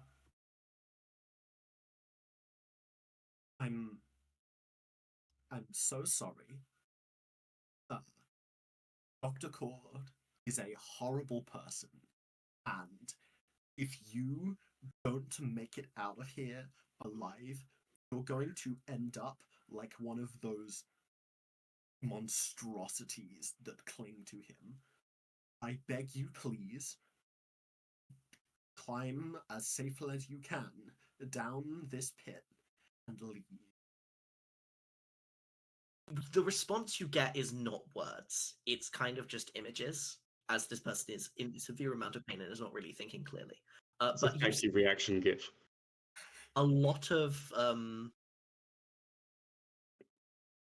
images of this particular beetle being in fights, and going down, and quote unquote dying, and you begin to realize that these are in fact long-term residents of the Colosseum of Fools. They have had taken their ass beats multiple times. Cool. I'm gonna. I feel bad now because a part of the thing was I was supposed to be somewhat making you think it's like, oh no, they're just trapped here of their own volition. No, they're fools as well. They they choose to stay here. Cool. Then I'm like, okay, sure. And I'm going to fuck it. I'm gonna use some sorcery points. I'm going to quicken spell and cast. Actually, no, I'm not going to quicken spell. I'm just going to cast minute meteors, please, so that summon some little things around my head that I can shoot off at people. Is minute meteors? Oh no, I'm quick. You're right. It's You an cast- bonus action to activate. Oh, quicken spell it. Oh, I'm so sorry. I'm gonna rules for you here. No, Because you're right. Oh, quicken spell. Chill touch. neither of them is cantrip. Yeah, so it's gonna be a quick Right. spell. Chill touch. Cool. Yeah. Or save. Yes. No, it's a ranged spell attack. Oh, it's a ranged spell plus attack. Yeah. That is. That is a 23. And this is at the one that you just deafened. Sure. Cool. That'll be a hit. Cool. And that is 2d8 because it's higher than 5th level. That is a 11 damage. That is the exact right number to fully knock this thing out. As you kind of you know this because you feel your grip on your blindness deafness like drop, without you actually choosing to drop it, as this thing fully fades from consciousness. Nice. Yeah, the spoon gets pointed at this thing, and like a sort of fold of slithery matter, but it's like ghostly, like a big snail foot basically goes over its head and over its eyes, and then it falls to the ground unconscious. Fantastic. This is truly massacre. There is one remaining beetle. buddy, there's the edge of the arena right there. I would love for you to guess what I'm rolling right now. Wisdom save. It sure is. Yeah, that's low enough. The fourth beetle, who has seen one of his sort of comrades blinded and walked basically straight out, purely either accident or purposely. One of them got fully force blasted into the side of the arena, and one of them truly magically like assaulted.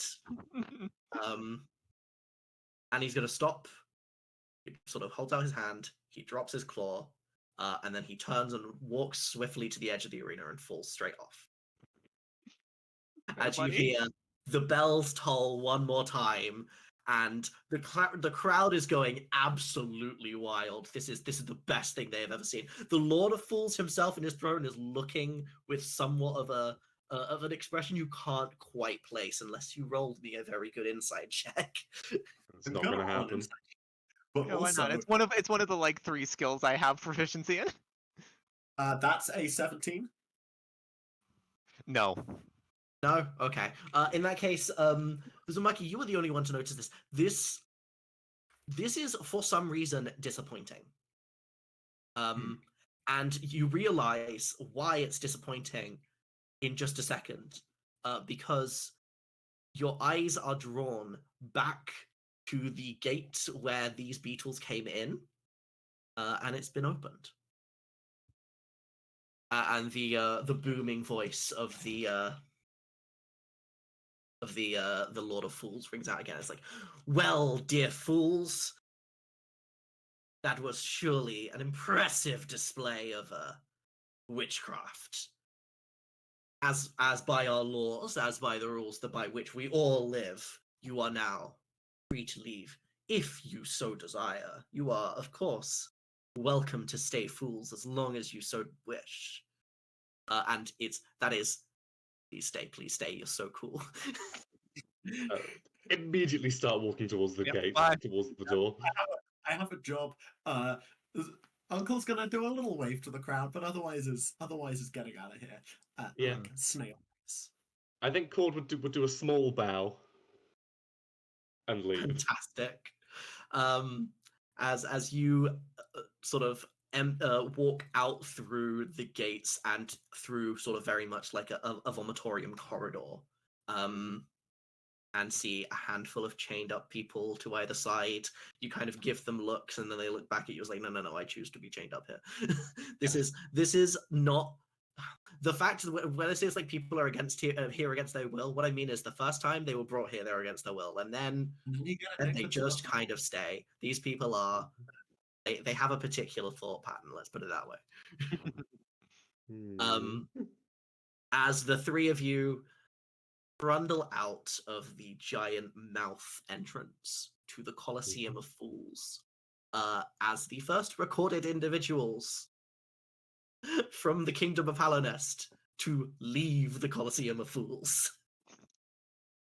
And with that, it is a little bit early. We are not quite at the halfway point, but I think it is a narratively good point for us to take a little break. Narratively satisfying.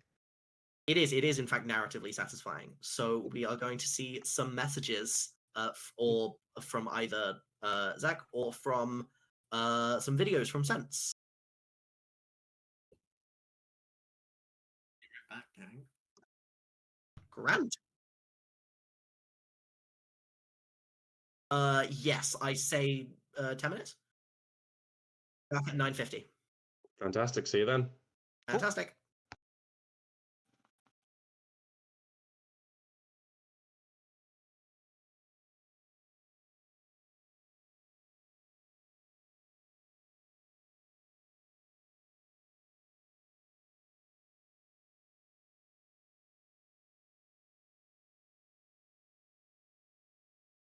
Thank you for being a part of Sense and our work to create a world where no one is left out of life, no matter their disabilities. With the help of amazing people like you, Sense has expanded our support to over 30,000 people who are deaf, blind, or have complex disabilities, parents, carers, and siblings. That's 2,000 more than last year. Your generosity has enabled us to show 6,000 children and families new ways to communicate, connect, and play, and give 3,400 people a chance to escape loneliness and enjoy companionship and laughter. This year, too, 10,000 people loved getting stuck into our inclusive arts, sports, and well-being activities. In a sense first, 1,000 families received vital assistance from our emergency cost of living grants. Through your enthusiasm and generosity, you raised £13 million to help more people get the support they need. And our shops received over 1 million bags of donated pre-loved items. Thank you to everyone who joined us to campaign for change. 80,000 of you signed our petition calling for greater financial support to disabled households during the cost of living crisis. Groundbreaking research has shown that there are 1.6 million people living with complex disabilities in the UK. Together, we can keep expanding our reach, ensuring that even more children and adults who are deaf-blind or who have complex disabilities can take part in life. Thank you. Find out more about the difference you're making. sense.org.uk.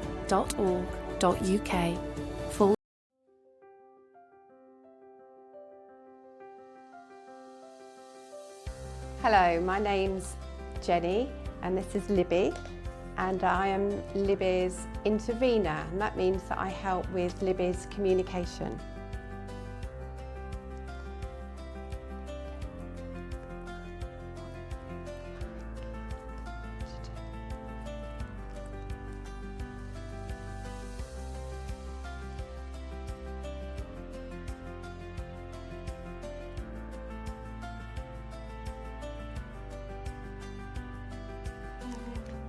Libby likes going to the shop, to the chemist, and buying bath creams and smellies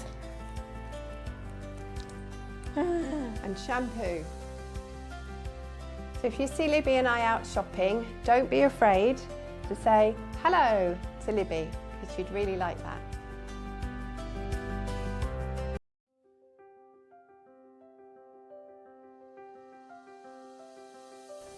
Hi Dan, it's Kim.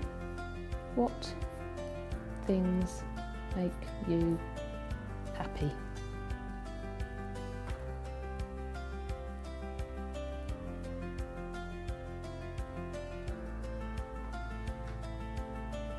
Travelling. Where have you been?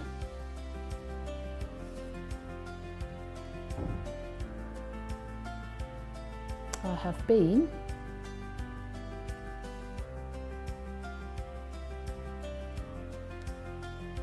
to America and some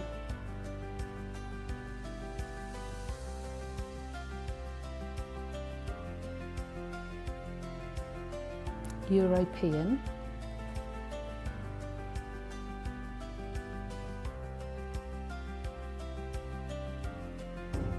countries.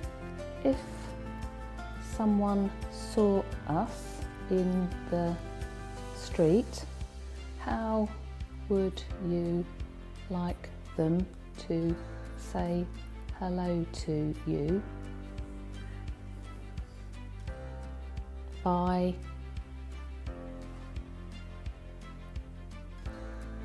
deafblind manual on a hand.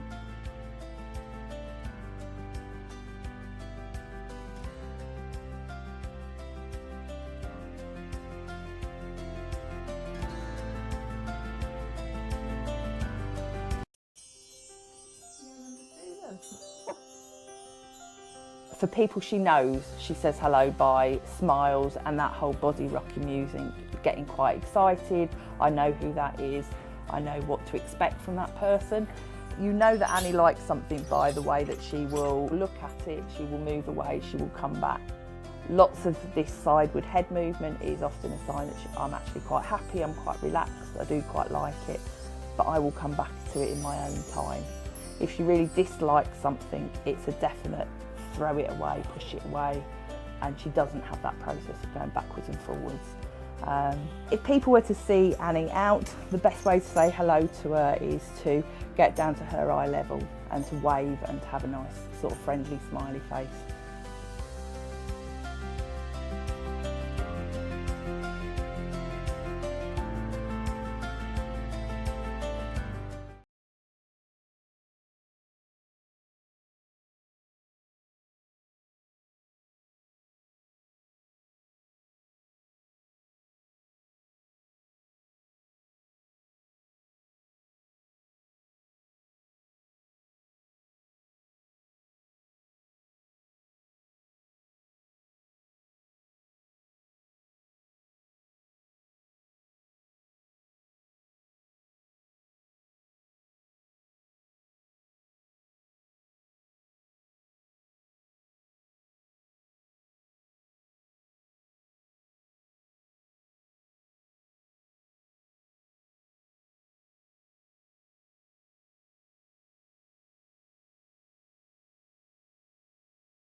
Okay.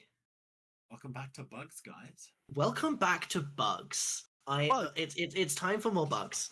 Alex, So can we get some bugs in when- chat? What'd you say? Sorry. Can we get some bugs in chat? Can we get some bugs in chat? Honestly, You shout know out what? to bugs. Bug I champ. 1 second. Bug. No, there is no just standard bug emote. I was hoping. It is a real shame. But I digress.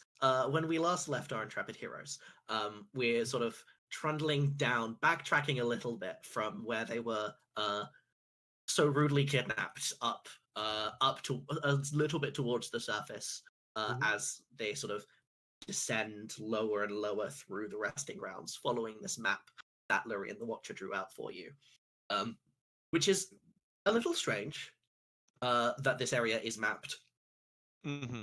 because supposedly no one's ever been here. But I digress. Supposedly. Supposedly, I'm sure there's nothing untoward. Yeah, nothing untoward, and there will Um, be absolutely no returning here after this is done.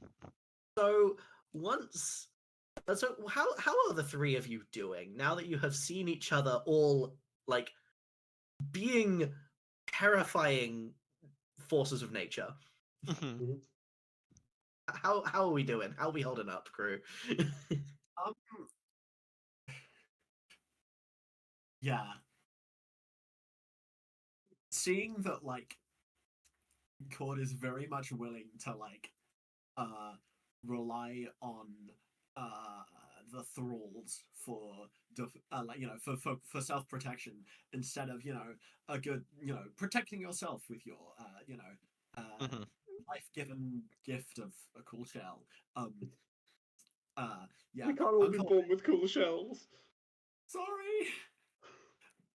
Uncle is Would you be keeping more? Would you be more or less upset if you stole a snail shell? very much more upset. There you Yeah, go. exactly. This is the better option for you. Cord, I Yeah, assumed, has not noticed any of this. Oh, almost certainly not. Yeah.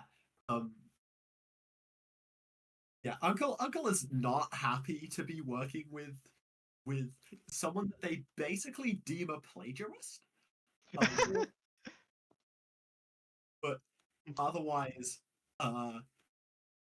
is you know, not like they're not like so uncomfortable that they're, you know, struggling to get things done or whatever. Mhm. It's, you know, it's just like There's a level of professionalism. You'll get the job done, but you're not going to hang out afterwards. Much as Cord might want to. whatever.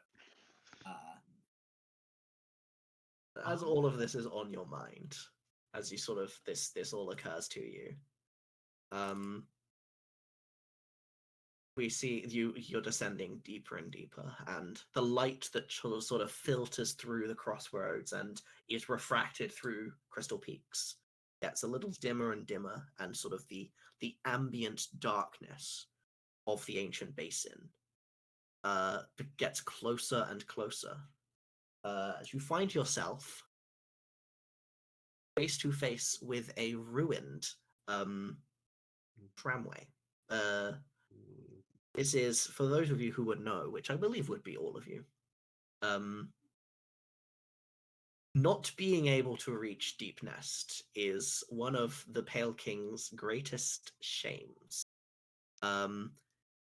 Insofar as he tried to start building a tram anyway that went through the ancient basin directly to Deep Nest, and it was never finished because they kept killing his workers. Mhm. They really don't like him. So what you have now, therefore, is just a couple of empty, abandoned trams and these railings that stretch through these otherwise completely intraversible tunnels. But luckily, the sort of these railings are just about wide enough to walk on. So taking sort of Lurian's advice, sort of reaching your way through this complete and utter darkness, Mhm. step by step, walking along the tramways. Sorry? I'd like to cast the light cantrip, please. I'm so glad you said that. Yeah, I can do I the was same. going to say. Yeah, I was going to say I'm probably going to do the same. So I believe Because all of us. yeah, say this is not a thing that you'd notice with dark vision. It is a thing you'd notice with light. I think Um, at about the same time, everybody is holding something Yeah. that suddenly glows. Mhm. The spoon is glowing.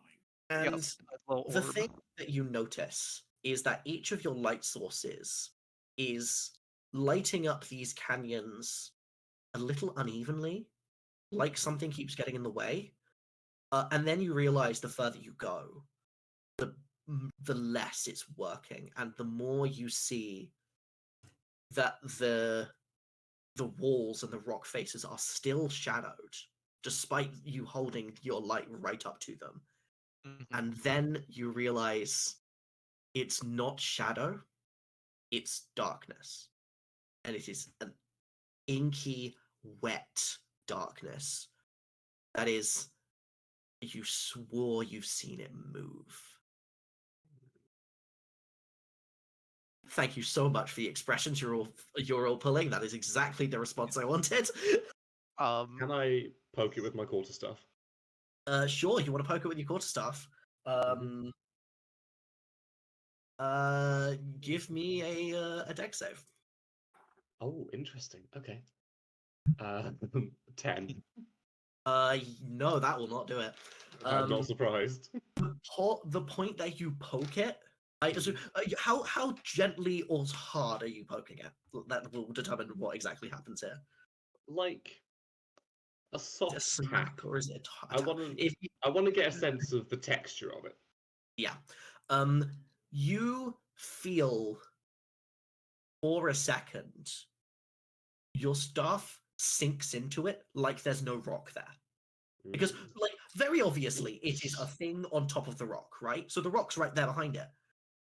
But Mm. as you poke your stuff into it, it just sinks and then is rebounded. And you are very nearly thrown off the railings. Because you say this is a fairly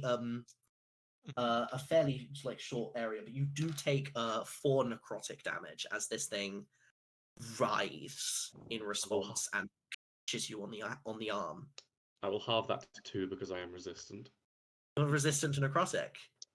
As of level 10. Oh yeah, of course, as a necromancer wizard. Yeah, I did know that. I just forgot in the moment.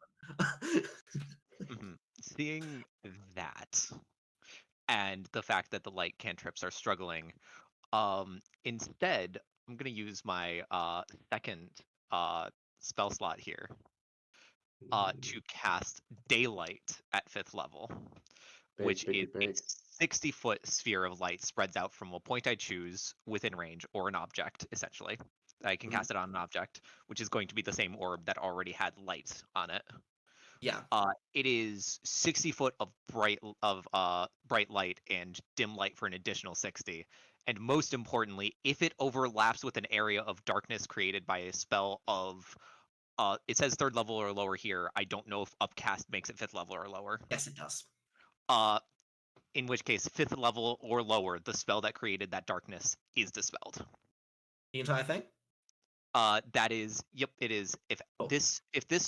If this spell's area overlaps with an area of darkness created by a spell 5th level or lower, the spell that created the darkness is dispelled. Okay, cool. What does casting the spell look like for Softy? This one is, especially because it is on the orb that she concentrates on most of the time to create this. It is very much the other two, with how important prayer and stuff like that is in the area, it is kind of clear. She sort of like hunches over and holds the orb up to kind of focus on it. And after a moment, she sort of spreads out her wings as she holds it up, and it creates that sort of, where the Pale King's lights, that sort of cold but still Very surgical. Yeah, very surgical light. This is much warmer. It's the ray of more of what you'd think of as the sun, with the sort of warmish glow rather than the pure white glow. And as this happens and this light begins to spread out from the orb, you see something that you perhaps didn't quite expect, which is the sort of these tendrils that are reaching all across the walls. When you are within a certain distance that you eyeball as like, I don't know, 60 feet. Yeah. They disintegrate. They fully sort of almost turn into powder and vanish, which you might have expected. The thing that you didn't expect is that as you move away from them, they come back. They reconstitute and spread out again. And even as you can feel where you are standing in one point, right at the edges of where your area of effect would be, it's like it's trying to still get in. Yeah. This is a continuous thing that is constantly breaking. You realize it also dawns on you as you have this light and you can see it clearer that the parts that are dark are slowly widening. Not so slow that you could barely even notice, but it surely is widening. And judging by the looks of things, they're getting longer as well. She is going to look back at the others. I believe a certain amount of speed is in order at the moment. And Softy is going to just to let them. She's going to take a just step off the rail and sort of just float because she has wings, and so she is entirely able to just fly between the rails of the tram and let you walk on them. I'd like to use my racial spellcasting to cast jump so I can keep up a bit better, hopping between the railings. This is a very spry man. I've got a 20-foot, 25-foot walk speed, and if everyone else is hurrying along, I'm going to be dashing. So either way, I'm still slower than everyone else. You are out of breath, and keeping up this pace is exhausting. I am an old man who is also a snail. Yeah, Yes, your dash is The about odds are not in your fast favor. as my regular movement. But yes, this is exhausting, but only metaphorically. It's not conditionally exhausting. You're fine. But as you kind of all pick up the pace and reach what would have been the basin station, directly above you, you see the roof of the cavern that would have led to the royal waterways with a few droplets of water leaking through, and you can see sort of where the stairs and the ladder up that go to the main passageway, and it looks almost like a manhole cover where it has been fully sealed with the king's seal in front of it, the same seal that's on all of your hands. And you see not only you see the source of where all of this sort of black ink and shadow is coming from below you, but you also see that it is not only just reaching across the sides, but reaching up through the roof and presumably into the royal waterways themselves. Softy is just going to go to the others. Wait here for just a moment. She's going to try to get down closer to that entrance, but doesn't want them to, like you said, where all of the dark tendrils are coming. That's where they were coming up from. Yeah. She's Do not want to leave the aura of light. Yeah, she's basically cautioning them, don't stand too close to me, just in case something happens. That doesn't mean you necessarily need to leave the aura of bright light. Noted. I say, is anyone choosing to leave the aura of bright light? Or is anyone No. not following? No. I may not be the wisest cookie, but let me be the first to say, sensible decision. You can perhaps hear Uncle. Sorry, train. Don't worry about it. Okay. You could perhaps hear Uncle grumbling something about being near the palace and having gone on a huge round trip for nothing. But Zia's trying to keep up with this glowing ball mothball. And as you descend lower and lower, taking, some awkward jumps, but mostly taking staircases and passageways down, you also just about pass by a site that at least some of you would be familiar with. You see, the ancient basin is odd because it is mostly empty. It's very, very much what you expect when you think empty cavern. And tunnels, except for the shining, gigantic mansion castle that is the White Palace. And as you pass by one of the sort of passageways that leads to the White Palace, you glance over at it, and there are no guards, no attendants, no one wandering around, no one there. It is fully empty, and if you take a step towards it, you will realize why, as these tendrils are moving much faster here, almost pushing themselves into the boundary of the castle, trying to get in. They are moving fast enough here that anyone can tell they are moving, as they sort of push in and get rebuffed, and then push in and get rebuffed. Sati's gonna turn. Well, it seems the lovely conqueror might have something in there that those want to get. Fortunately for him at the moment, I don't believe that's our job. We need to stop this, and maybe we can see what's going on afterwards. Yeah, and she's if we going stem to it at the sort of, source, that should yeah, solve she's this going problem. to sort of gesture like the continue to follow, because at this point she's leading. She's the person with the magical fifth level. We have to follow the torch. Yeah, she's got the 5th level daylight spell. It's however, one thing that happens does happen here, which is as you mean, I don't know how much. I actually do know how much you will know about the lore of Hollow Knight, but it is the Pale King's mere presence that gives a lot of these bugs their sentience. And the White Palace, a lot of his residual aura has built up here, and as you pass by, you feel yourself inexplicably benefiting from a short rest. Yo. As Yes. you feel invigorated by the light of the Pale King. Okay. Has any so just making sure nobody's taken any damage, yeah? I took 2 damage. Okay, you'll be fine. I guarantee you'll get. Do you have a Constitution of at least +1? Yes. Cool. In which case, I don't have to do my thing to help you out. You do I have not. because being a celestial warlock, I have you get a pool of healing. of healing. First one. Yes. I will not make you recast daylight. That is fine. That can stay up. Cool.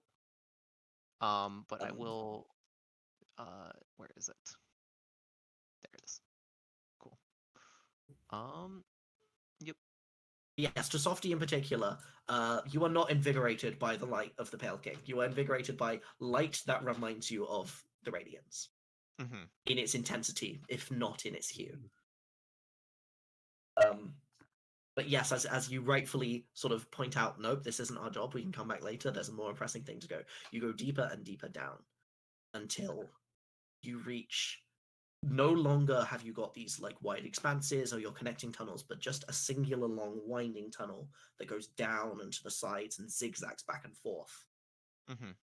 Until you notice that for a second you notice that the blackness on the walls isn't there anymore. Until you realize it is there. It's just there's nothing else. There's these sort of tendrils of darkness have coalesced so far deep. As you see in front of you, half of a door that bears half the seal that's on your hands, and the other half that has been forced open.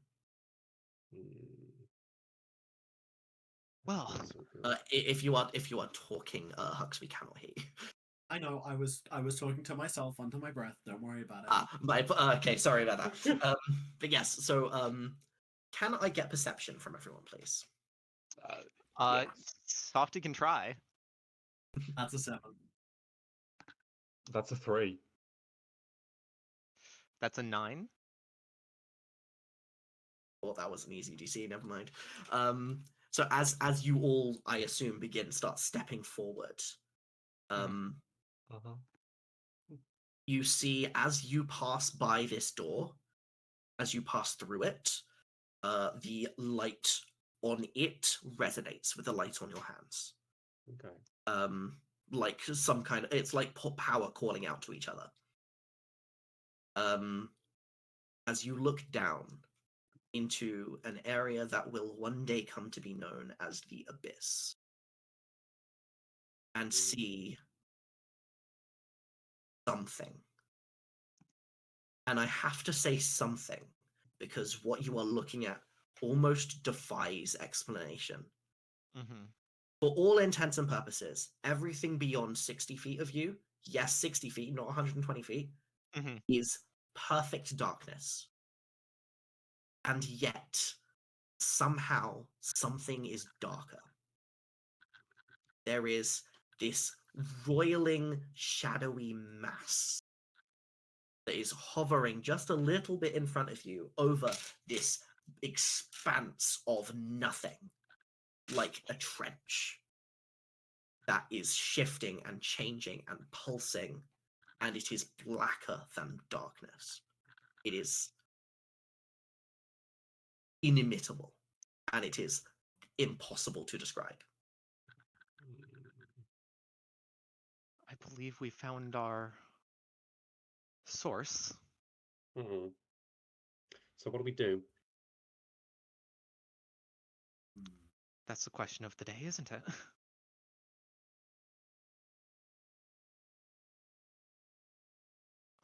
As you sort of have this discussion, this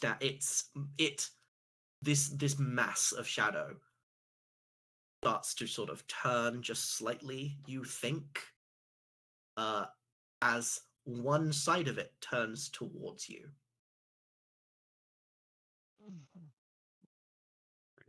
Can everyone roll a wisdom save for me, please? Yep. I love rolling wisdom saves. 10. Actually, sorry, scratch that. Can Cord and Uzumaki roll a wisdom save for me, please? It's still 10. That fell on the floor. That's a nat 20. Grand. Okay. Which it probably does. The three of you all feel this darkness encroaching on the area that is sort of being repelled by this daylight. Mm-hmm.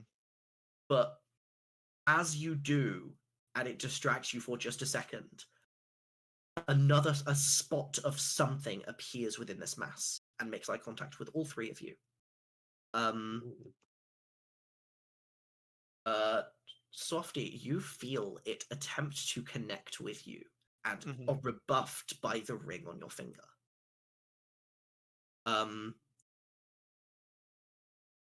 Uzumaki, you feel it try to connect with you, but your telepathy and your abilities keep it as an even balance. Cord, this thing feasts. I think I'd be quite keen to let it in. As you feel its psychic presence on your mind, you are shown a vision. Okay. Of just what happens is you turn and leave. You walk straight out of the ancient basin, you walk up through the resting grounds all the way back to your home in the Soul Sanctum. And you have a little orb of darkness in your hands.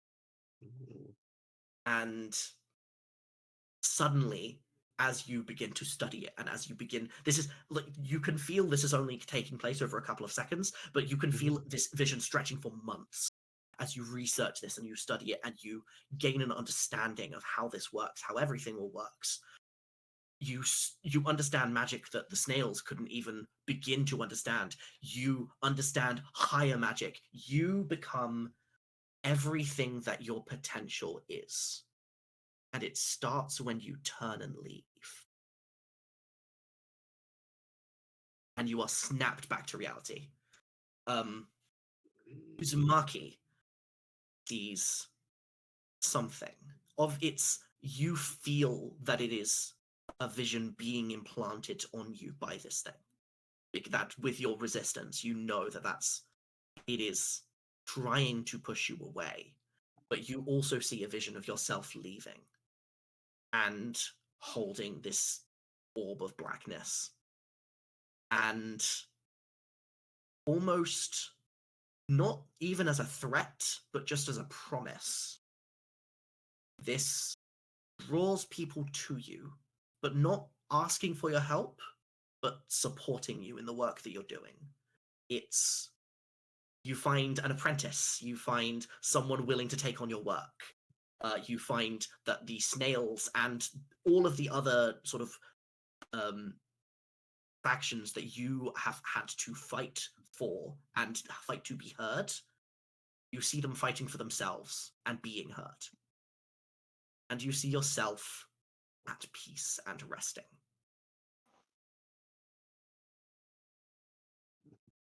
Softy, you see none of this, because no matter what it does, this thing cannot pierce your mind without your consent, but you can feel it prodding. Yeah. So here's something that I have forgotten that I do have to ask.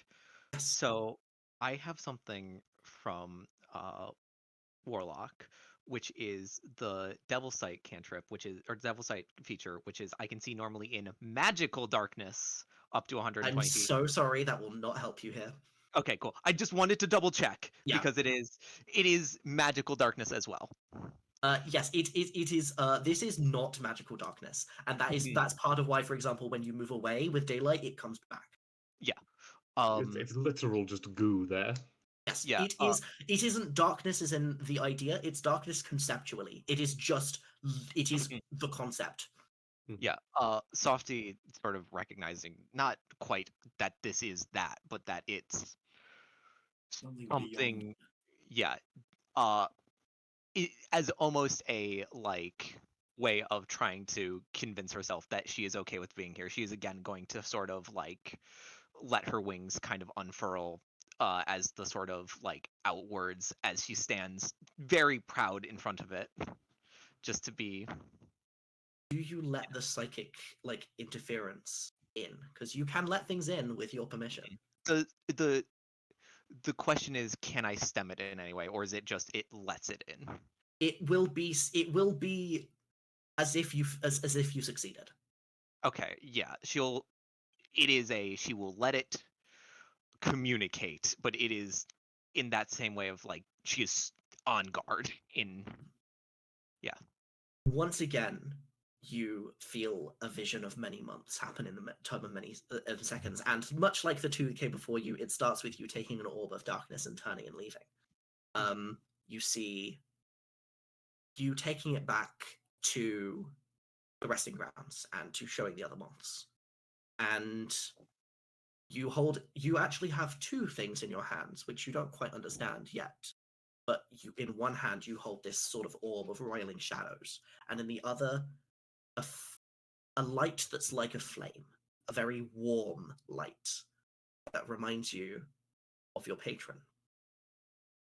And with these two, you lift them up and show them to every moth who has gathered. And those who had found the Pale King's light turn towards you. Not all of them turn towards you and kneel. Some do. Kneel to the radiance. Some just leave. And you realize that with the two gifts you are holding, the power that you are wielding is freedom. And then you are snapped back to reality. So There- all three of you witness this thing at the same time. hmm Okay. I assume we're unaware that the others are witnessing this. You are aware that you have all seen something. Okay. Yeah. Sorry, I So- tell a lie. Claude, you are not aware that everyone has seen something. But Softy and Uzumaki, you both know that all three of you have seen something. Cord Mhm. doesn't know anything. What do you get for Oh. failing? Yeah. Assault and other things. Uzumaki is going to turn to Softy first, and then to Cord, and say at least something along the lines of, "We need to go deeper. Whatever this thing is, it does not want us here. We are not welcome. And I know a little about not being welcome in places, and I tend to slither my way into places that I'm not supposed to. So I suggest moving forwards, despite what this thing begs of us. Let it beg." Agreed. It wishes for us to leave, to which be is clear, even more Cord- reason to stay. To be clear, Cord, you do not know for certain that this was a vision that was implanted in you. This could have just been an idea that you had yourself. It's true, but my thinking is, I do not have an orb of darkness. I want an orb of darkness. There's probably an orb of darkness down here. That Softy is is very fair. Softy is just going to nod at what Uncle was saying and just deeper it is. Everyone give me insight. Cool. One of these days I'll succeed. It is not today. That's Uh, an 8. That's a 17. Okay, congratulations on Softy for not falling to the surprise round. When this thing feels your resistance, it sees you stepping towards you, and you see a lash of shadows coming straight at you. Roll initiative for me, please. Woo! Welcome, dear friends, to the Void Nexus. Avoid a nexus. Okey dokey. I rolled a nat 20 on initiative. I've got a As did 19. I. I got got an my 11. my Nat nine. 20 for 23. Yeah. And that's me for 23. Yeah. Hold on, sorry. From Cord, what was it? Uzumaki's? 11. 11. Okay, we are doing well on initiative, folks. The Nexus does, in fact, have a 24. So it's going to go twice before we get to do anything. Hey, it will go, I get it will go twice before anyone except Softy gets to go. It's Void, Softy, Void, the rest of us again. Yes. And all three of you watch as a whip of like ink and shadow reaches out to slash at each one of you. And I'm gonna give these all in turn. So, Uzumaki, that is a 24 to hit. Yeah, that hits. I can't do anything about that. Can you roll mine at disadvantage, please, because of my cloak? Yes, absolutely. Softy, that is a 23 to hit. I'm pretty Yep. sure that hits you. Yep. And Cord, with that disadvantage, it is a 9 to hit. Excellent. Doesn't hit. Just something I should have pointed out. Celestial resilience, which is something that I have from Warlock. Everybody, if we got the effects of a short rest, those two should have 10 temp HP. Ooh, very And- nice. Fantastic. You get 10 and 10, 10 to 10 to 10, 10, 10. You get 10 temp HP.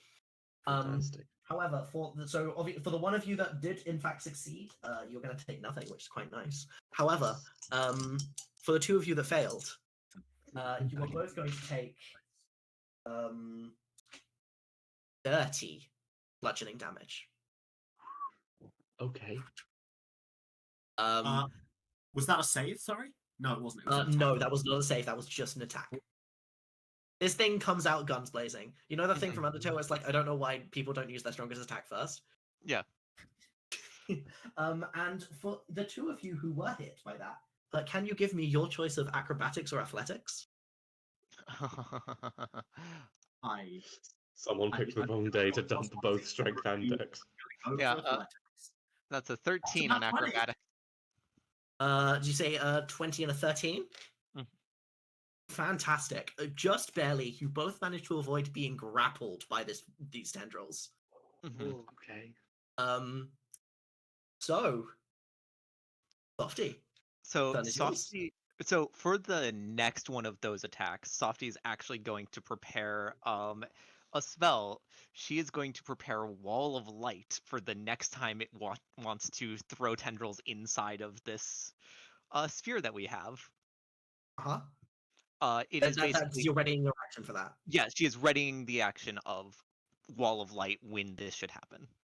Okay. Fantastic. Both Uzumaki and Court's turns are skipped due to it being a surprise round. Of course.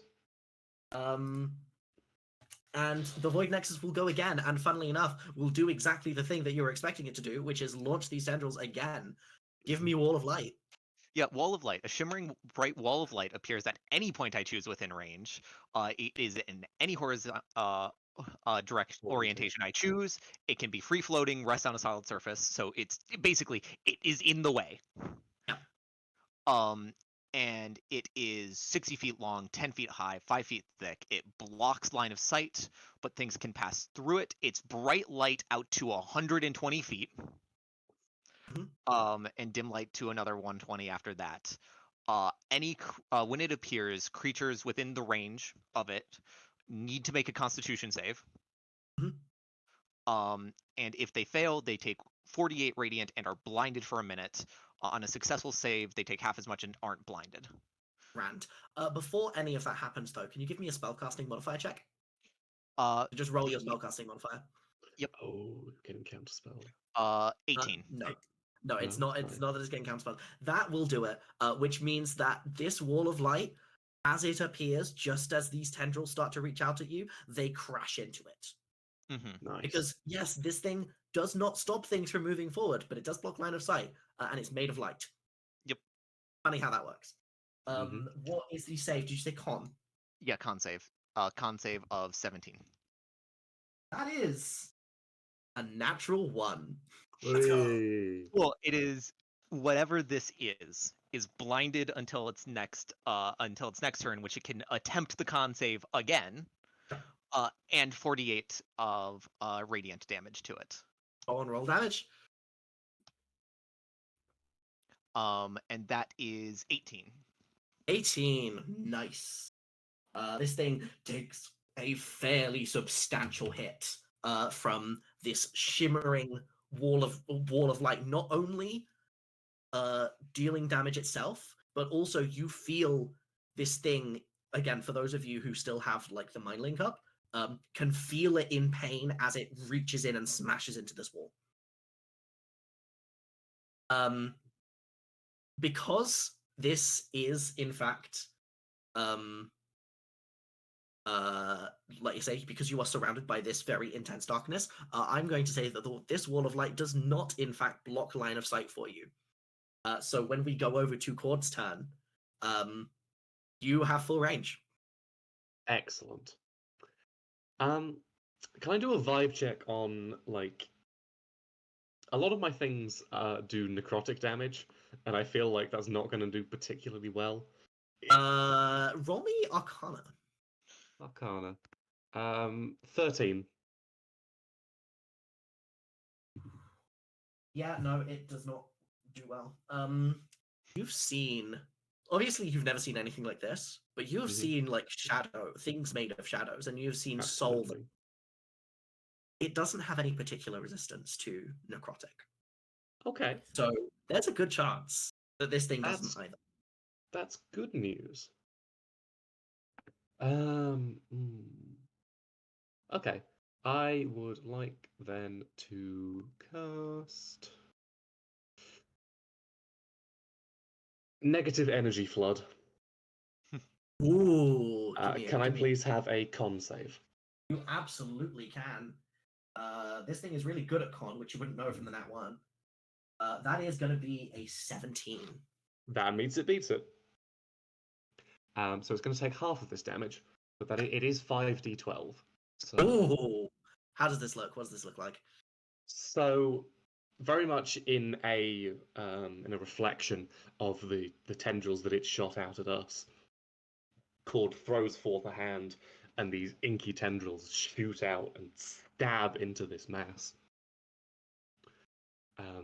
It's going to be so already halved, 20 damage, necrotic. 20 damage. Very nice.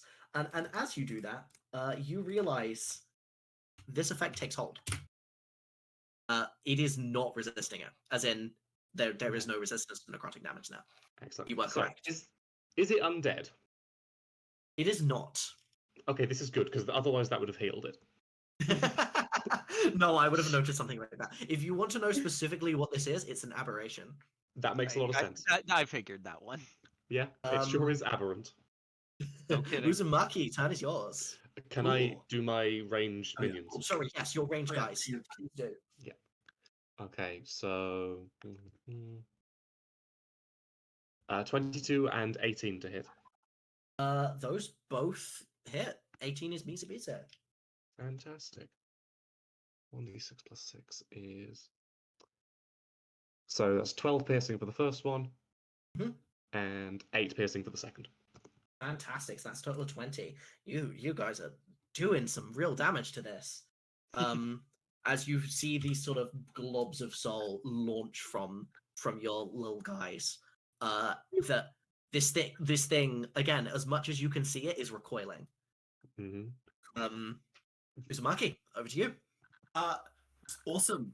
I would like to, mechanically, I'm going to cast Innovation at 5th level with heightened spell, so it has disadvantage on the con save, please. Advantage on the save. Yo, I almost did innovation. That's fine. And what's gonna happen is Uzumaki's gonna basically magically leap up into the air and kind of just start writhing in the same way that you do when you pick up one of the snail shaman spells. Oh, yeah. And instead of soul going in, it's the same black soul you saw before coming out in basically tendrils that only appear similar to the ones that we are fighting, and they kind of wrestle a bit. And what did it get on the con save? I'm just gonna let you know now. Sorry, Are you innovation is kidding? a dex save. Is it a dex save? It doesn't matter. It doesn't matter because I got another nat 1. Let's go. I Ideal. need to spend my sorcery point. And maybe with the disadvantage, it probably would have got something better. No, anyway. it was in fact the second roll that was the nat 1. So the first roll was worth it. a 23. Yeah, so totally worth those three sorcery points. Cool. It absolutely takes, worth it. 48 necrotic damage. 48. No, 48. 4d8. Oh, okay, D8. I was gonna say, Christ. That's ridiculous. I mean, negative energy flow would have done 41.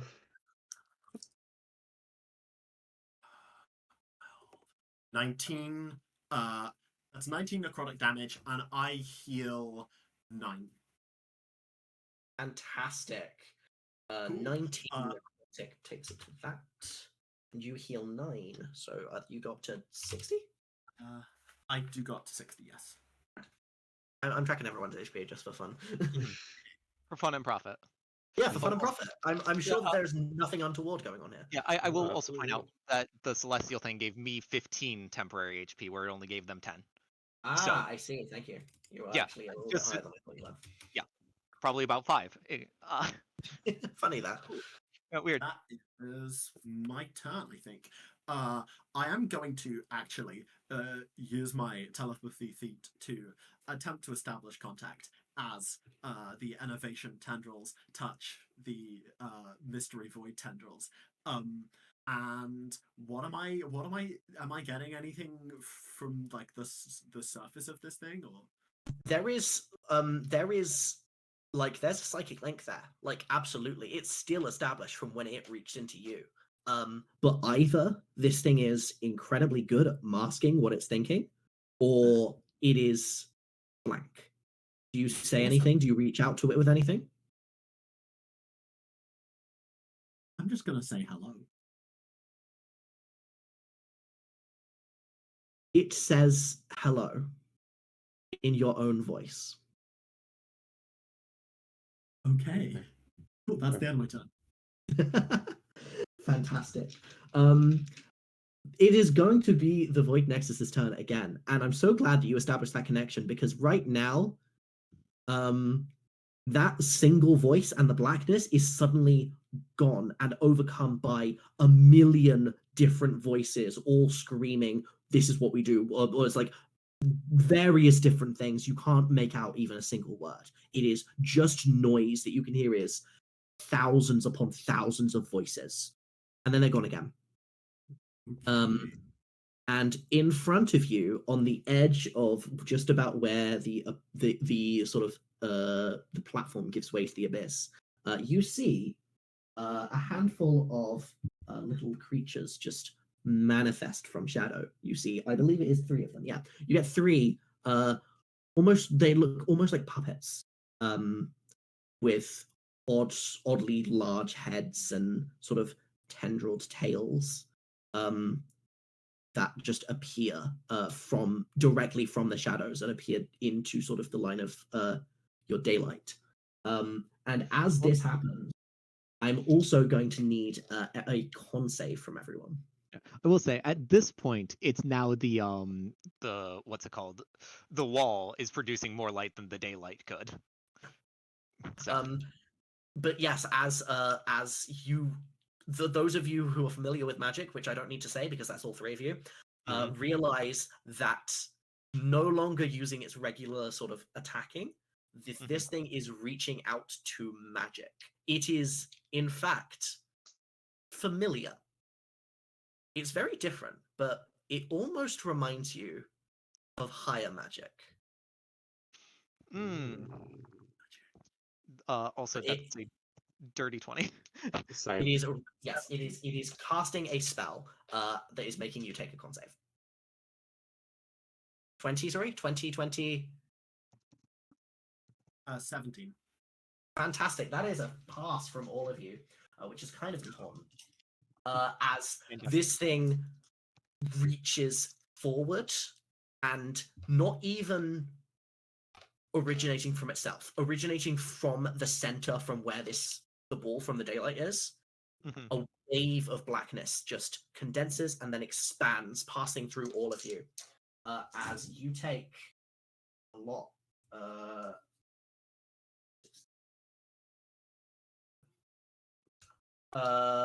17 necrotic. So yes, half that. That is 17 to necrotic to you two, and then Claude obviously takes 8. 8 is half of that. Yeah. Should my minions be making this con save as well? They sure should be. Cool. Oh, jeez. What's the DC? The DC of this is 16. 16. Okay, so that's 15 is a fail. 4 is a fail.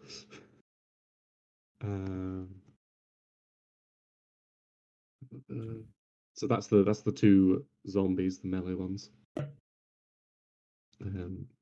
Skeletons have a worse con save. Fail and pass. Okay, I have terrible news for the 3 that failed. Okay. Because unhalved, this of course deals 34 damage. Yes. Which will kill all 3 of them instantly, I believe. It will. Zombies have undead fortitude. Yes. They'll have to roll con. They'll need to roll another con save of 5 plus the damage taken. And the damage taken was what? 34? 34. Yeah, so they are going to have to make a nat 20 to survive. Make it. Not even then. Unless a nat 20 is an auto success. But it's an auto success. Okay. First one is an 8. Second one is a 5. They are both gone. Oh, so 2 of your zombies, 1 of your skeletons is gone. And the other one took 17. Yep. This thing is not messing around. No. Okay. But yes, the what you do see is that the 3 sort of the 3 things that all spawned also come towards you and are beginning to make attacks of their own. Only 2 of them make attacks this time, but one of them is going to be attacking one of the follies, or the one remaining folly rather. And I believe a 26 will hit. It will. Grand. And so it will deal. Oh, that's some terrible rolling. 4 bludgeoning damage. It's not quite dead. Oh, Um, skeletons are vulnerable to bludgeoning, so it is dead. Oh no! And the last one will attempt to hit you directly, Cord. But I believe on a 16 will not hit. 16 would hit. You're rolling disadvantage. No, I'm not rolling a disadvantage. I always forget that. Never mind. It is still a 16. It still hits. That's a bit better. So that is 10 bludgeoning. Okay. Jinkies. There goes your 10 HP. Yes, absolutely. Taking off the what's it called, the regular Hollow Knight to put on Gods and Nightmares. Accurate. That's very fair. Quartz, it's you. It's me. Fantastic. Is there a creature near me? Yes. So obviously there are the two siblings that just came towards you. But obviously you are within about like 30 feet of the big boy. I'd like to cast Vampiric Touch and attack one of the things that is close to me. Fantastic. Go for it. Melee spell attack. That's a nat 20. Funnily enough, that will hit. Roll me damage.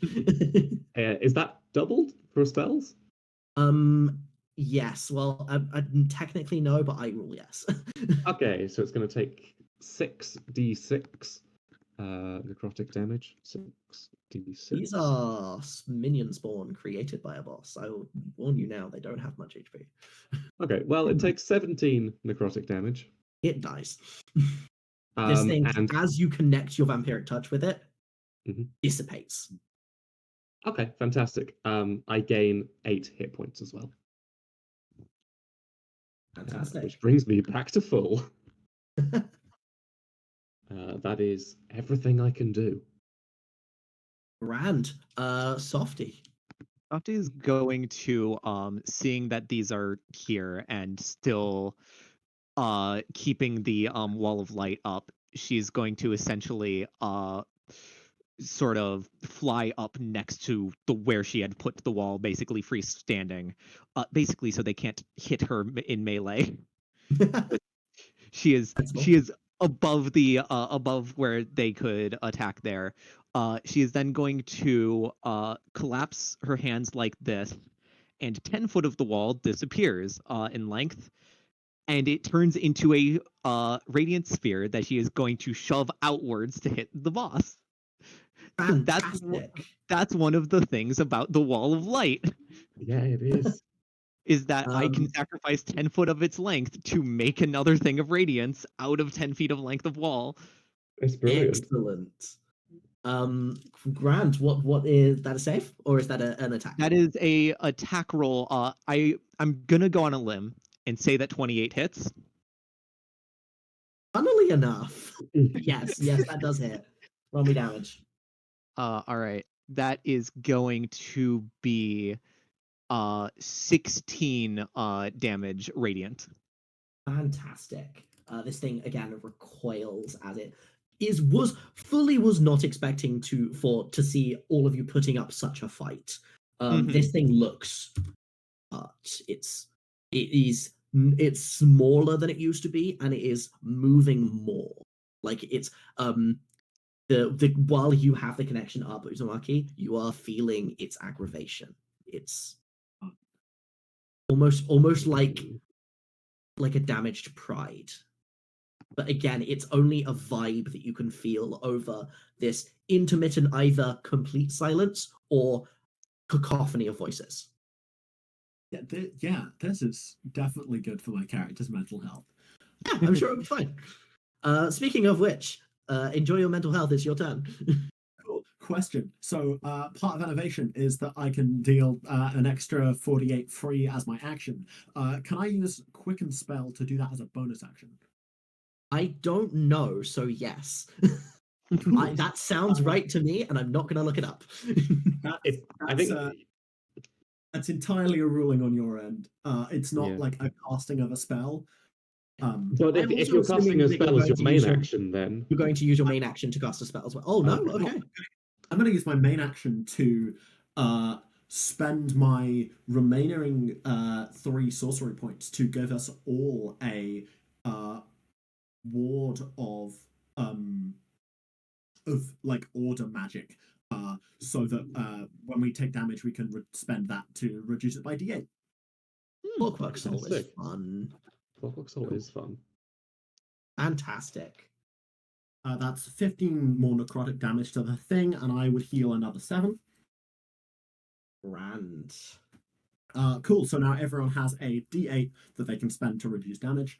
I'm now down to 0 sorcery points, but that is fine. That is not a problem. I've got more than you do at this point.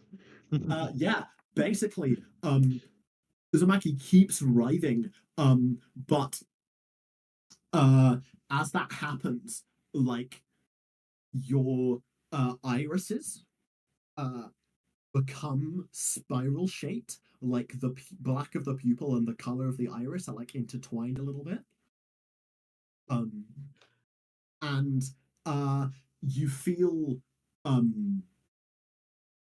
yourself moving in ways that like keep your body in the golden ratio. It's just like a compulsion, and you can resist it, but it's like you're drawn to that kind of shape and that kind of pattern. It's guiding you. Yes.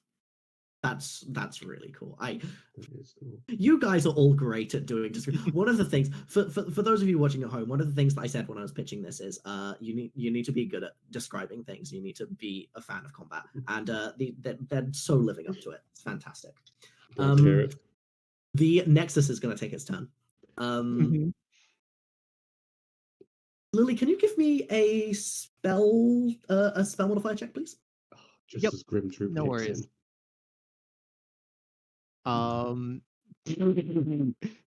How does 29 for a nat 20 do ya? 29 for a nat 20. On 2 of the 3 things will in fact do it. On the 3rd one, it won't. Okay. Because 30 on a nat 20 will do slightly better. That will do it, yeah. As one of the 3 shadow whips that it launches pierces through the barrier for a split second, and will attempt to hit Softy. Okay. And I believe that a 24 will hit you. Anything above a 12 does, yeah. And you will take. Actually, a 12 specifically will also hit you. Yes. And you will take. What is that? That is 20 bludgeoning. And I want you to take 10 feet off of Wall of Light. Cool. All right. Oh, thank God. Sorry, I also remember to use the Clockwork Soul thing. Yeah. Yes. I shall do that. Also, I want to point out, I'm not saying it unless it affects it. I am in the background, what's it called? Rolling the con saves to make sure that my concentration is staying up. It has not. I am assuming that people are remembering to roll con saves when they have concentration spells. I haven't rolled less than a 17 on a con save to keep this wall of light up. So yeah. Fantastic. And it is then the siblings that are going to go. 2 of them are going to attempt to hit Cord, because they are the ones that are right next to him. Disadvantage still? They are still at disadvantage, so one of them will hit with a 15 and miss. And the other one will be an 18 and hit. Does indeed hit. And so you will take some more bludgeoning. That will be 12 bludgeoning. Okay. And the last one is going to hit Uzumaki. What'd you say, sorry? Sorry. What did you say, Huck? Sorry. If you want, don't forget. If you want, you can spend your thing to reduce it by d8.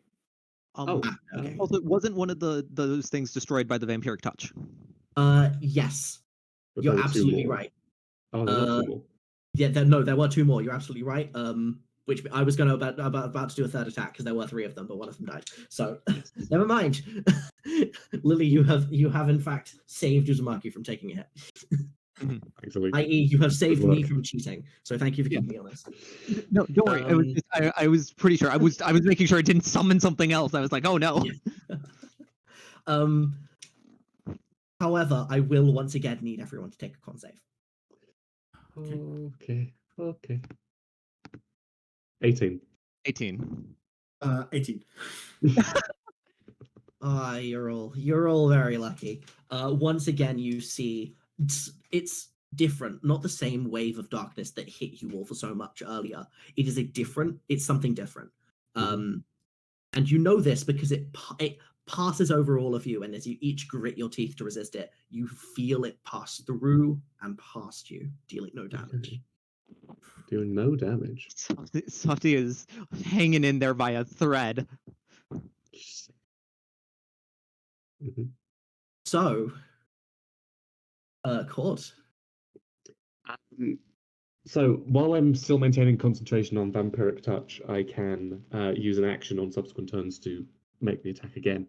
Can I use Distant Spell on this subsequent attack to target the main body? You know what? That sounds fun. So yes, absolutely. Fantastic. Then that is another nat 20, if you believe it. Oh God.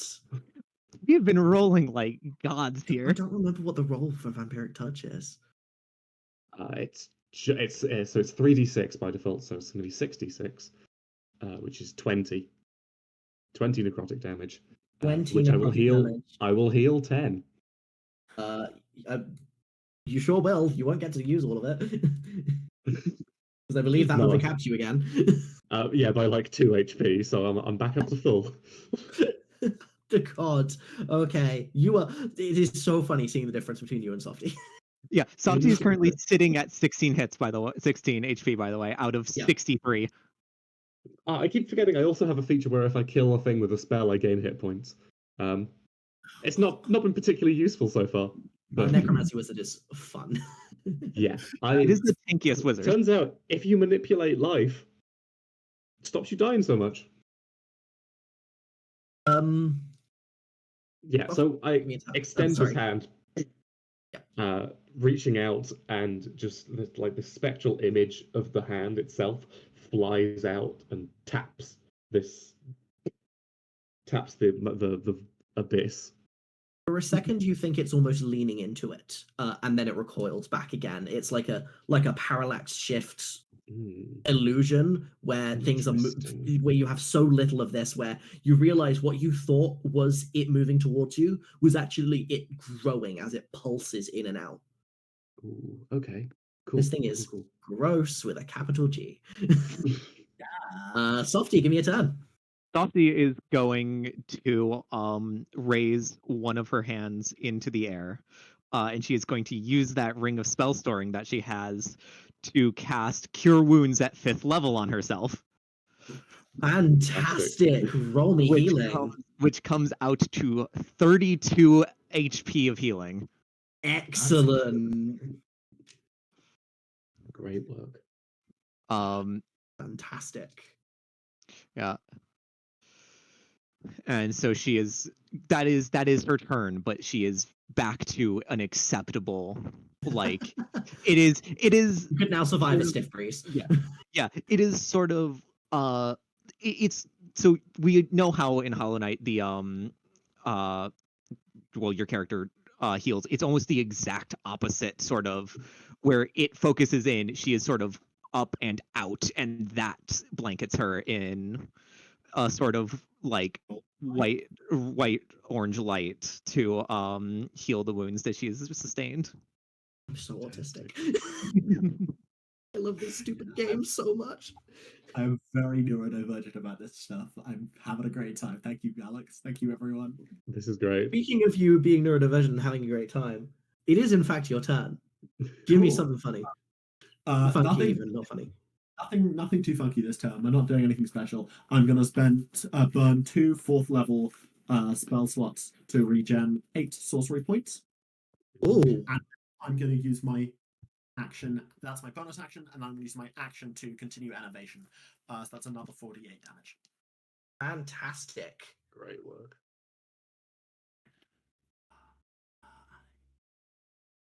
19, and then I would heal another 9. Yeah. Sorry, did you say 19? I think so, yeah. Yeah. Can you describe what this looks like for me, please? Okay, so you know those videos you see on TikTok or whatever of those like really sped up time lapses of snails eating stuff?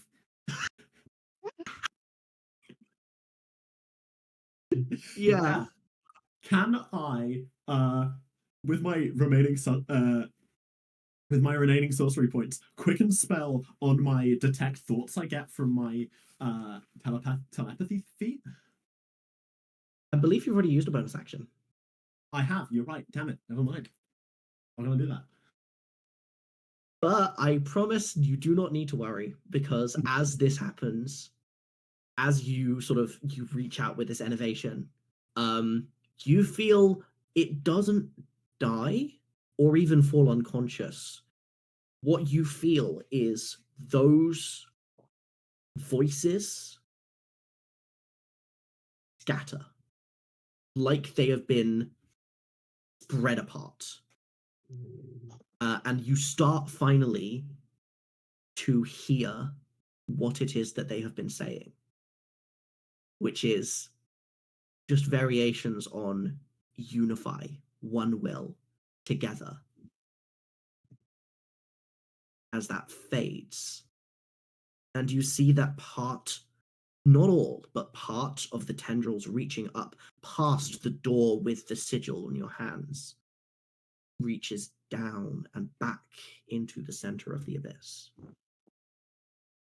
And as the 2 remaining siblings dissipate as well, you see that one of them, where it was, there is a stone. Something, it's black and very disc. It's almost like a disc or like a cylinder, a very shallow one that just drops and clatters with a very, very audible sound against the rock. And a small amount of the dim light from both the remaining wall of light and the daylight start to reappear.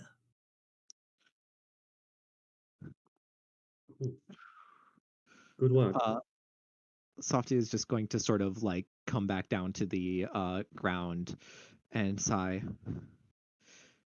As she's gonna walk over to that thing that just clattered to the ground and sort of look at the others as she reaches down to pick it up. She's basically like looking to the others for, are either of you going to stop me from figuring out what this is?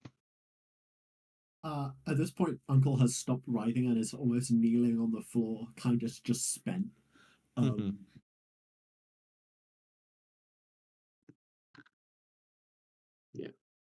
Yeah, I'll join Safti in examining Yep. the object. Pick it up.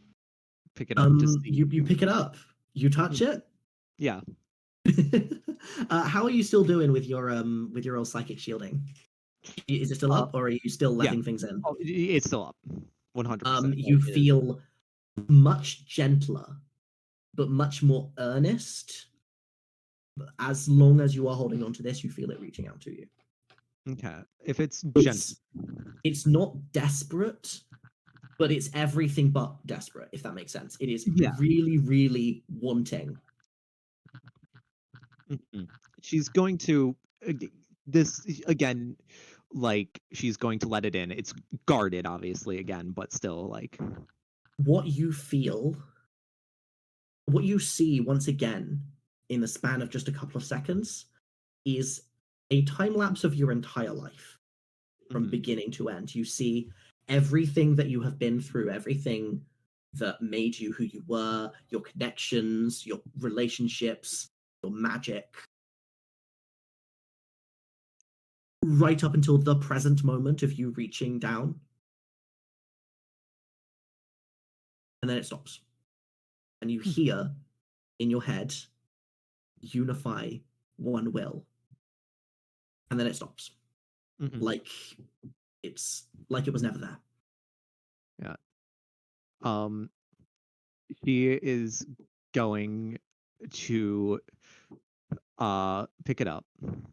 And she's going to make an assumption here with the fact that it has done this entire thing has done very little but show her it doesn't seem to remember in a way that she is familiar with. You know what I mean? So she's going to pick up the little black stone, walk over to where the edge of the abyss is, and just say, little thing that has no memories of its own, I implore you to experience, to dream. And I'm unsure if live would be the correct term. But I also implore you to now rest. And she is going to drop it back into the pit of abyss. As you drop the stone back into the abyss, you notice on the hand that was interesting. Were you holding? Which hand were you holding in? Same one of TPK's like little. Yeah. Well, as you drop it, you see the Pale King's sigil appear. You didn't ask it to. But no, where that is on sort of the back of your hand, below that on your wrist, you start to see black threads just writhing around in like a neat little circle. It's not spreading anywhere. It's just like a bracelet, basically, just a little like black threads tying around. That's super cute. Yeah. She's going to sort of look at this and then look at the others. I want answers, and I have a feeling that there's going to be a few of those in the place that this was trying to get into. Yes, could be worth investigating. Give me just 1 minute to restock. I'd like to cast. Can I cast Animate Dead and animate some things again? Absolutely, get 4 more things. Fantastic. It's going to take me a minute to cast, but yeah, no, that's no problem. Like, yeah, this is just. There is presumably a bit of downtime where everybody's like. Yes, as I assume, you begin to walk back through the gate. That gigantic door. You still see again, half of it is closed, half of it has been forced open, and the half that you can see, because of course one half is pinned against a wall, but the half that you can see is showing half of the symbol of the Pale King on it. Okay. Yeah, she is. There is, because we're outside. The place we went by that it couldn't enter is the palace. Yeah. Yes. I'm sorry. I was alluding to this, but I will straight up ask: is anyone closing the door? I was considering closing the door anyway, and I think I might. Like, we dropped something down there. Something else might come up, and even if it's, you know, like if it's strong enough to break out, it will. We've seen that things can do that, but anything weaker, we are going to close. Yeah, that's something I should have asked earlier. Can we tell which way the door's been like forced open? Yeah, from outwards or inwards from the inside. Yeah, from the inside outwards. Okay, that changes the yeah, I understand. Yeah, Softy is not gonna ask any questions about closing that door. Like, can I cast like mending to seal the 2 halves of the door into a contiguous object? I am so glad you said that. I was really hoping you would, because when you cast mending on the door to close it, you realize it is not only the door that is mended. Because as you close and realize the open part of the door comes in, you see the other half of the King's Seal. And as you mend to seal these doors together, the sigil is also sealed. And it pulses with a very sterile white light. And your hand pulses as well. And your sigil vanishes. It is fully gone. But the sigil that is on the door strengthens. It is glowing, and it looks like the door is sealed. I've made life so much more difficult for all those little vessels. I'm so sorry. Softy hopes that well, I hope that Softy's words of kindness are going to be taken to heart, but I cannot stress enough, this is canon divergent, so like anything could happen after the events of this game. but yeah, she is next thing is time to walk up to that palace, because it's head to the palace, gang. yeah, You're heading to the White Palace. yes. Yeah. Excellent. As So we as approach, yeah. I'm gonna drop the like illusion on my cloak to make it, the official White Palace courtier robe again. Yeah. as you start walking up, you notice that all of the black tendrils that were there are still receding, and they are passing through the door that has sealed from outside to in. But Okay. it does not seem like they can go the other way. They Yeah. are being pulled back. Mhm. And by the time you reach the entrance to the White Palace, there is no trace of it left. The shadow. Sorry, there's no trace of the shadows left. The White Palace is still there, and notably, there seem to be a couple of people there. A couple of King's Guards and King's Molds, just kind of vibing out at the front through the initial courtyard. I'm gonna head right up to the like big door, and if no one stops me, I'm gonna take the spoon and go dong dong, like rap on it. You do not get any kind of reaction from anyone. Cool. As that happens, it's like there is the bonging, but the guards don't even seem to acknowledge that you're there. Yeah, Softy is going to be significantly less polite as to knock. She is going to go up and she is going to just try to shove those doors open. As you put your hands on the gate, your sigil that you still have glows, and the guards react and open the gates for you. Okay. Yeah. As I assume the three of you pass through the gates and into the main palace proper. And there are no buzzsaws. You're sorry? There are no buzzsaws. No, there are no buzzsaws, not yet. He hasn't. That's how we know it's canon divergent. He hasn't gone on a long holiday yet and covered all of the things in white clothes and put those buzzsaws everywhere, as you do when you leave. This truly Honestly, is the when I go on Halloween of holiday, Dark I Souls. cover my entire house in buzzsaws. Personally. Yeah, like traps. Yeah. As you walk in to the main hall of the White Palace, which of course is directly there as you enter, when this palace is not twisted by dreams, you see something truly shocking. Sat upon the throne of the Pale King, here surrounded by the King's Molds, here in what was effectively locked off until not moments ago that you've freed it, is the Pale King. Yeah. So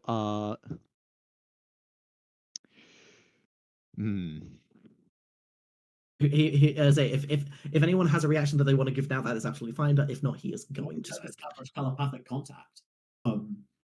And first, I'm gonna say, good day, Sorry, I'm gonna stop you. Yeah. As you start to establish telepathic contact, it glides off him. Like there is very much something there, but you get the feeling you cannot force contact with this. That's fine. Question: would I be able to tell if that was? I've not had telepathic interaction with the Pale King before, but is it familiar to the thing that we were fighting back? Okay. No, not even slightly. In fact, if anything, it's the exact opposite. Right. Fine. That's what I was checking. To everyone's eyes, this all but all but conclusively appears to be the real deal. This is the Mhm. actual Pale King. You just don't know how he got here. Yeah. As the three of you step in, he kind of nods to you and says, "Judging by the fact I was able to safely return to my palace, I can only assume that the deed has been done." It is done, madam. Oh yeah, we went down and found that thing that you tried to seal off, and then told no one about, that perhaps if you had told anyone about, might have had people in a lot less danger. The Pale King stands and steps down the steps and comes within an arm's reach of the three of you. Softy is going to straighten out and be as taller as she can be. And you feel a... give me insight. I love it. I love making people give insight. It's fun. Yeah. I'm glad I spec'd into That one? other way around. That's right? Yeah. And, I was just surprised because it just like, because in Beyond it has like the physical dice. It just went off the 14 onto the 20, and I was like, oh, it's much better. You doing? What? Roll or give me insight. Oh, you want that from me as well? Sorry. Yeah, from everyone. Everyone who wants to. 19. That's 10. Okay. For the two of you, you feel there is a concern. There is a very real concern about what's going on, about the state. There is something genuine here that has taken the Pale King by surprise. Softy, he's shocked, really shocked about something. You can't quite figure out what, but this is truly like almost basically rocking the Pale King to his core. Yeah. As he steps towards you, and there's, in something almost approximating humility, he says, "Seals were never intended to be broken. That is what truly goes on beneath the ancient basin is something that has been decided to be studied, and yet every time it has been studied, something like this has happened. So I elected to seal it and not." And there is a glance towards Cord. "Release the information to anyone who might be interested in finding it. So as to risk this exact situation from happening." And he will reach out a hand to each of the three of you to kind of to shake. Mm-hmm. Yeah, we'll take it. I intentionally make sure I shake last because otherwise the others would get snail slime on their hands. Your consideration is appreciated. Yeah, Softy is just going to be like, and yet it happened, with or without it. I'm going to ask, do you shake his hand? No, it's the sort of like brush off, like it's not, she's not going to force him to sit there and hold out his hand in that like awkward standing in front of her. She's going to purposely do the brush off. I'm not shaking your hand, but okay, but you make contact with his hand as you brush it off. Yes. So that lovely black circle on your hand. Mm-hmm. As you make contact, for a split second, it snakes up your arm, right into your eyes. And you are given one last vision.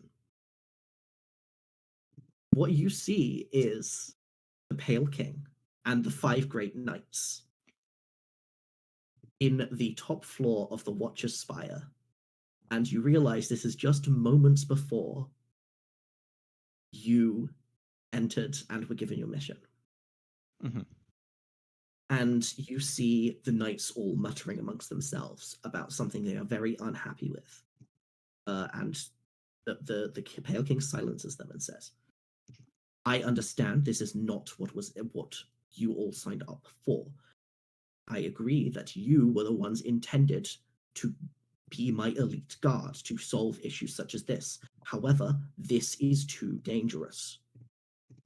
And Hegemol responds with this really like deep, visceral voice, like, so what? You intend to send some others you have never met before? And the king responds, I intend to send sacrifices. I intend to send those who can distract while you swoop in and deal with the problem. Mm-hmm. Do you think I would just so willingly accept 3 of my greatest shames into my own halls? And you see a look of real pain come from particularly Drya and Isma, who are very kind about it. But then the 5 of them all bow their heads. Mm-hmm. And you see Lurian steps in from the balcony where he was kind of doing, as his namesake, watching, and says, and then what? And the Pale King, as the 5 of them leave, the Pale King just turns to Lurian and says, and then several of my problems will be behind me. One moment. And the vision ends just quickly enough for the 3 of you to all feel something sharp poking you in the back.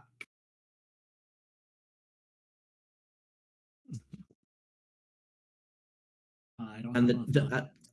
as you feel that, the Pale King steps back for a second and says, no, that won't be necessary. Leave us.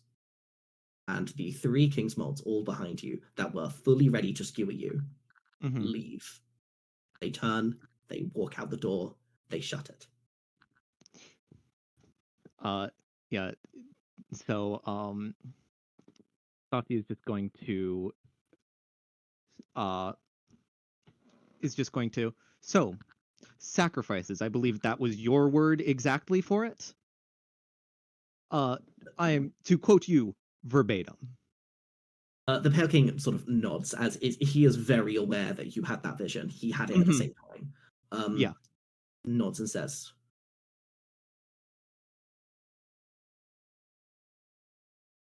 you have 2 options. You can leave my kingdom and never return. Or you can die in my hallowed halls. I will give you the freedom of choice. I'm not particularly keen on either of those. Are you saying we were set up, Safty? I believe that is exactly what I'm saying. It's a mighty good thing that I've never lived in a part of your kingdom. All of Hallownest is my kingdom. And I would love you for all 3 of you to roll initiative. Not You gonna thought be we your were kingdom done for now? long. 8. I've saved spell slots for this. Yep, 21. I am lucky I got those sorcery points back. 8 from Cord, 21 from Uzumaki. 7. Yeah. Right. Finally didn't roll well. No, hang on. 8, 21 from Cord. Oh, I got those wrong around. Okay, cool. My reaction, snap. Snail reaction. Snail. Action. This man That above. will, in fact, yes, Softy, you may have rolled poorly, but the Pale King rolled poorer. That's a 6. Yeah.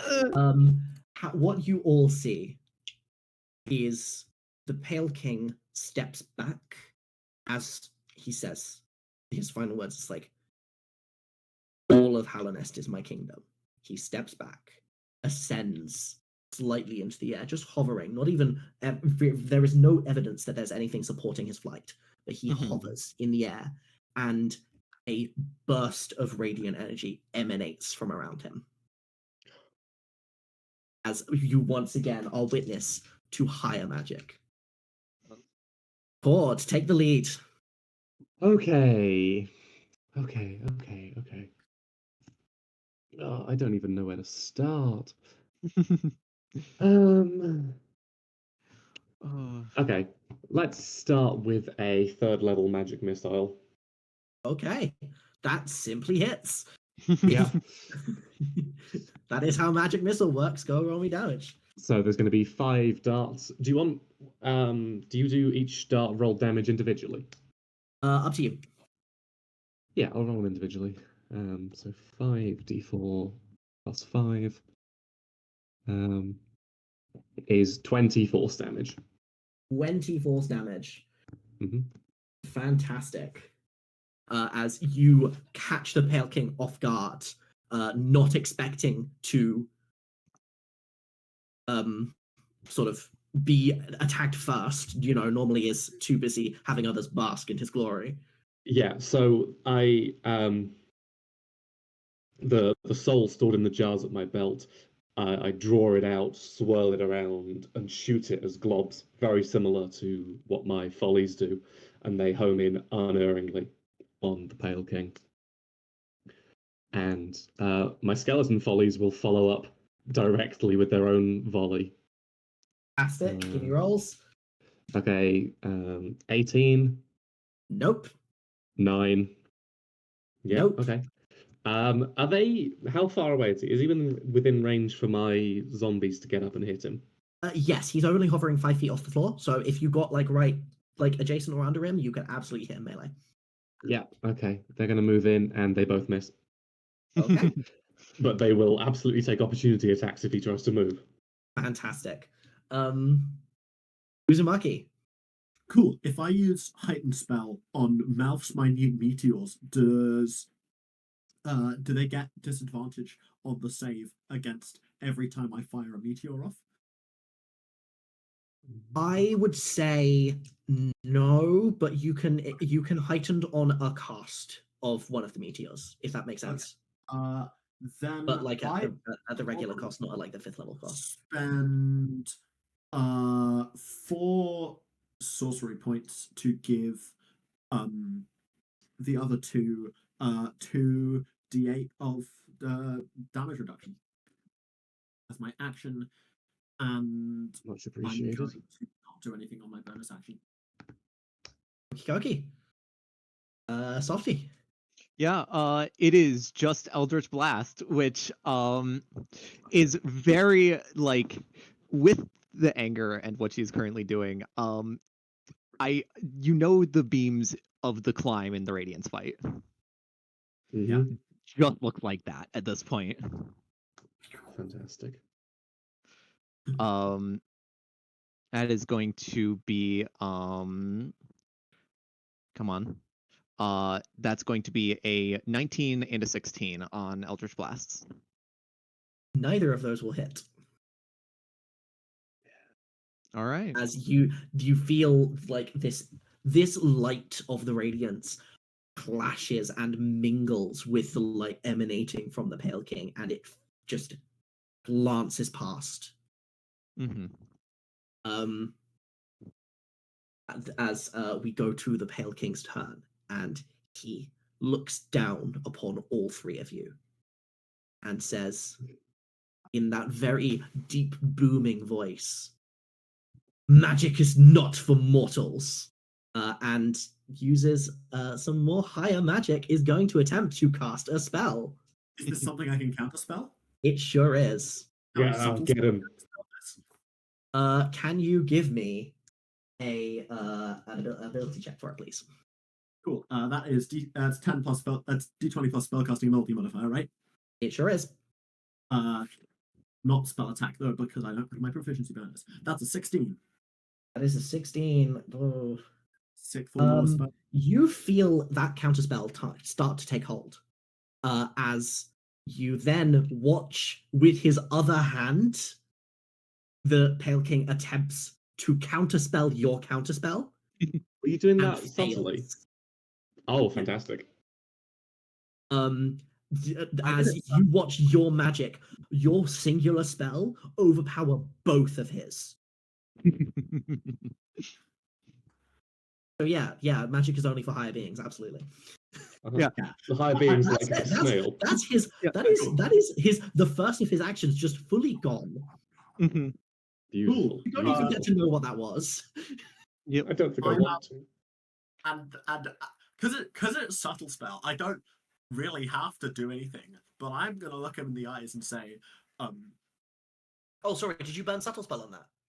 Yeah. Ah, sorry, I did not hear that. Never mind. It's only the one because he doesn't get to counterspell that. I'm gonna look. I'm gonna just stand there, look him in the eyes, and say, I have worked so hard to make myself and my people respected members of your kingdom. But if you deny my work and assume they are just yours, I'm going to seriously consider seceding. And I'm gonna turn and start to just walk towards the door. I'm taking it slow. I'm not gonna like use my full movement. I'm just gonna start slowly walking away. Can you make an int save for me, please? Int save. Cool. That's a nat 20. Okay. So you do in fact save this. As the Pale King uses his second action in pure rage. To you know him, you love him, summon buzzsaws. You feel that from the walls itself of the White Palace shift with his intent, and you feel shards of metal spike out, and most of them miss you, but you do get grazed, and you can take an amount of slashing damage.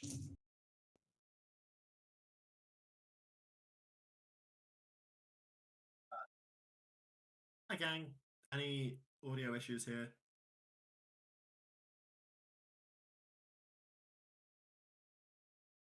Okay. Not really. I have to like. Bring I your can slide mic a little closer. closer. I don't think I'm using this. There we mic. go. Yeah, you are. You definitely are. Oh, I'm so sorry. That's fine. My mistake. Okay, I'll keep this here then.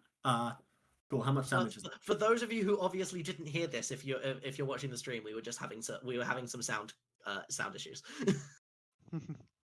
But yes, so you are going to take 24 halved to 12 slashing damage as the walls of the palace themselves erupt with steel. Okay. Is that the floor as well, or just the walls? Sorry. Is No, that the no, floor? it's just the walls. It's not the floor yet. Don't worry about that. And you see that the not that the door is locked, but that when it's like there's opening doors, there's a crease in the middle. No, there isn't. It's just a solid wall all the way through. And that will be the Pale King's turn. So it is back to the top of the order. Go on, Court. Okay. Now a lot of my stuff is necromancy, but requires either attacks or saves, both of which I think are going to be very high. So we fall back to Old Faithful, magic missile, upcast to 5th level with a subtle spell, so that there's no chance he can counter it. All right. Okay. So that's going to be 5d4. Yeah. No. Yes. No. 3? Significantly more than that. 7. I believe it is 7d4. 7 plus 7. Yes. Yep. 7d4 plus 7, which is going to be. That's not even that much. 26. 26. You rolled rough on that one. I did. Here, as this, without warning, unable to see what you're doing, these missiles appear all around the Pale King and pelt him. Absolutely, just a barrage of these soul orbs, followed up swiftly by my skeleton barrage. I can't wait to see it. One of these might hit. Does a 23 hit? A 23 does hit. Yeah. Don't forget your zombies are within 5 feet because he's just kind of hovering there. They are. I'm going to make them attack as well, but they don't have as good a bonus. So that's 10 piercing damage from the skeleton attack. Zombie attacks. Both miss. That's well, Uzumaki. Damage is Cool. damage. I'm probably going to have to roll Arcana or something to this, but it might just be something I've known from experience of working with this guy occasionally. Does he have any, like, way of naturally knowing where I am through, like, scrying or sensing my thoughts or something? Or if I go invisible, can I just walk away? You don't know. I will tell you that. Awesome. You do not even need to roll for that. You are not sure, but you've never seen him do it. Cool. I am going to. Secondly, because I've kind of lived here for a while. Would I know of any other exits to the White Palace other than the main gate? There are sure other exits from this room, and as you look, they have all been blacked out, basically. Okay, great. So I can't just walk out. You cannot just walk out. If you wanna leave, you're gonna have to. If do it something sucks, weird. hit the bricks. If it sucks, hit the bricks. But what you can tell is that the doors are something that TPK is actively doing. That is Okay. a decision he is making. Oh.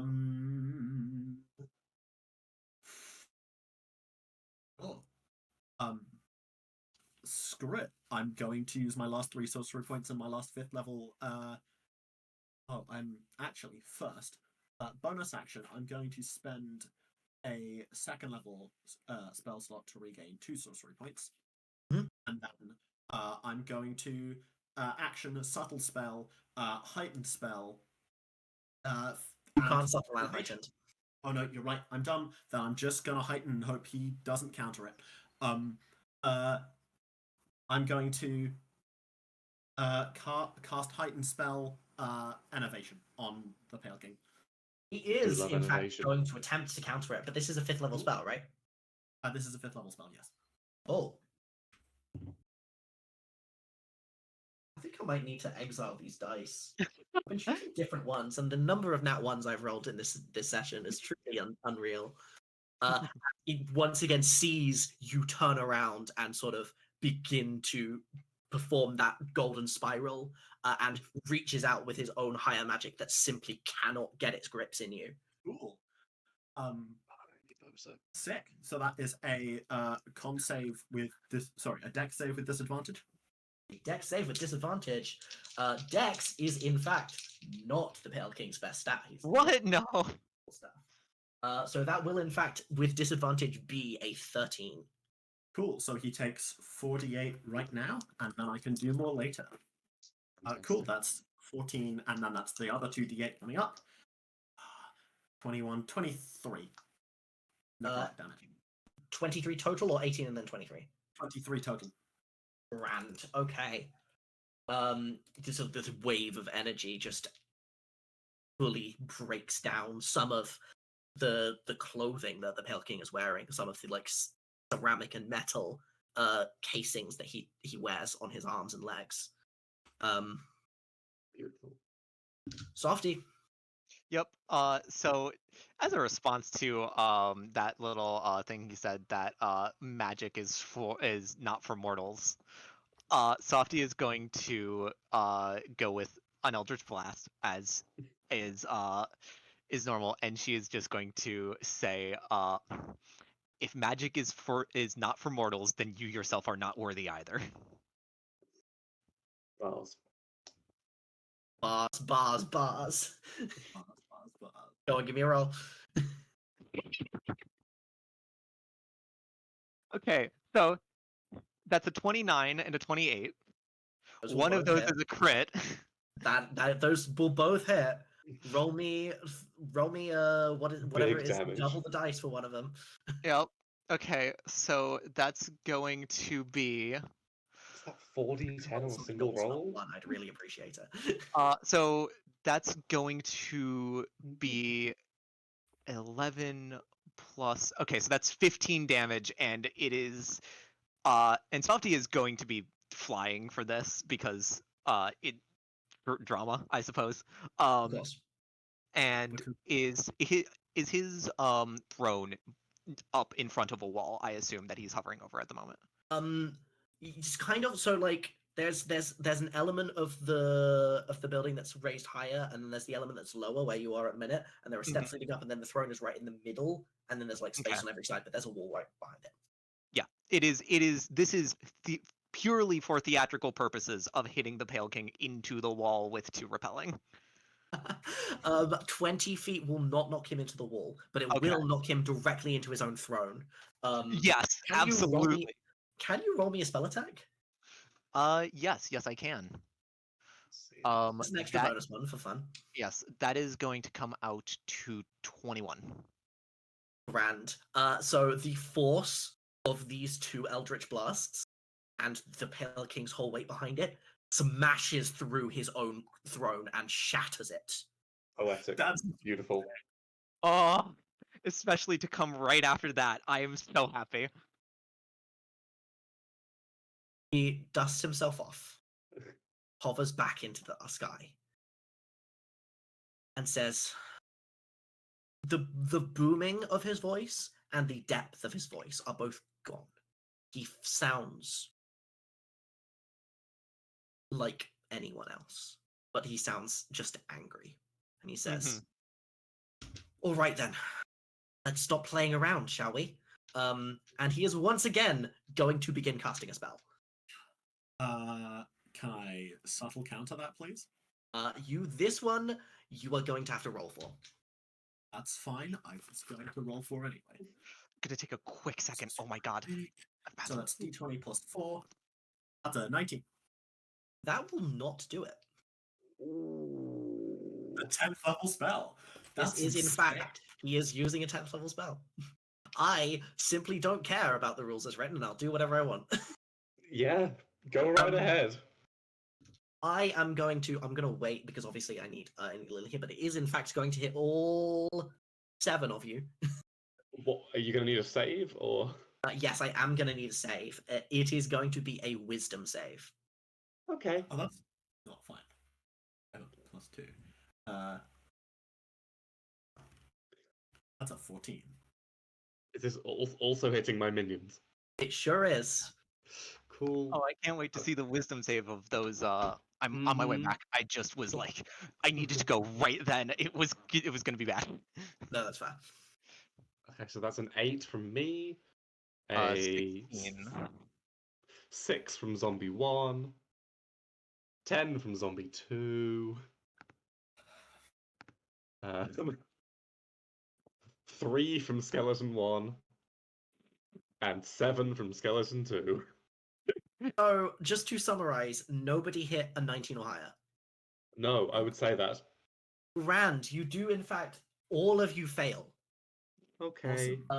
As the Pale King continues rising, and the light that he is emanating once again pulses out of him, and you feel again it taking root in your mind.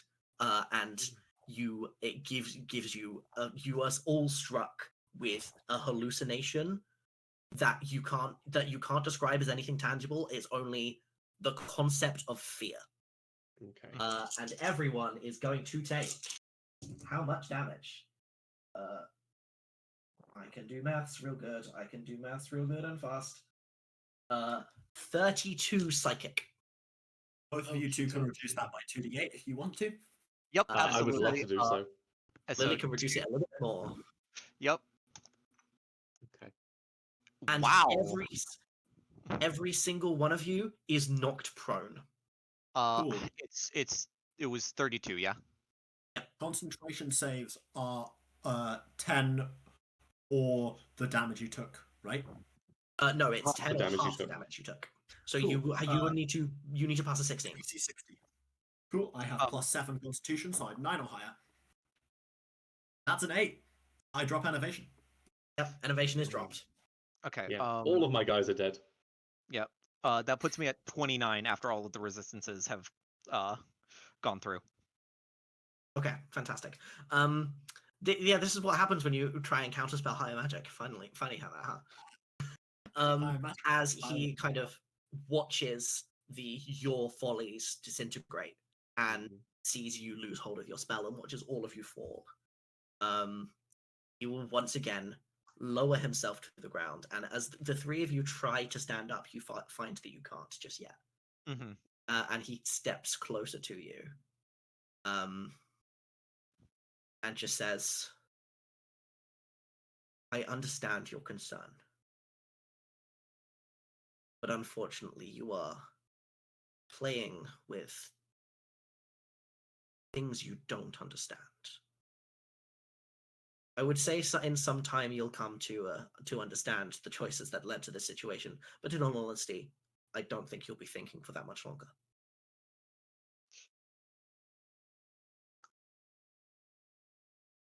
Lord, give me a wisdom save.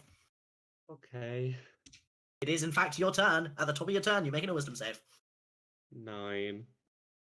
No, you are prone, but you can only take an action or a bonus action, not both, and you will have disadvantage. You are Okay. effectively under the effect of slow. Okay. You won't have disadvantage. It's my reaction to avoid that because Clockwork Soul. Yes, you can do that. Yeah, I mean, I don't make many attacks that would be affected by disadvantage. Oh, I don't know. I don't know what would be good. My boy is gonna have high saves for everything.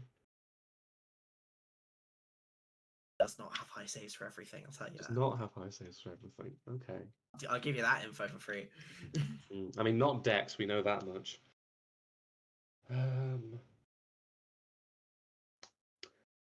You know what? Sure. Just because I think it'd be really funny if it worked. I'd like to cast Banishment on him. Read me Banishment again? I just need a Charisma save, first of all. You need a Charisma save. Okay, fantastic. Yes. Oh, I so hope this works. I'm really sorry. Charisma is one of the things he's good at, but that is going to be a 26. Yeah. So nothing happens. And that's me done. Uzumaki, give me a whiz save. +2 to this guy. That's on the floor. Other dice. That's a nat 1. Okay, you are still affected by the slow. Cool. I'm already slow enough. I'm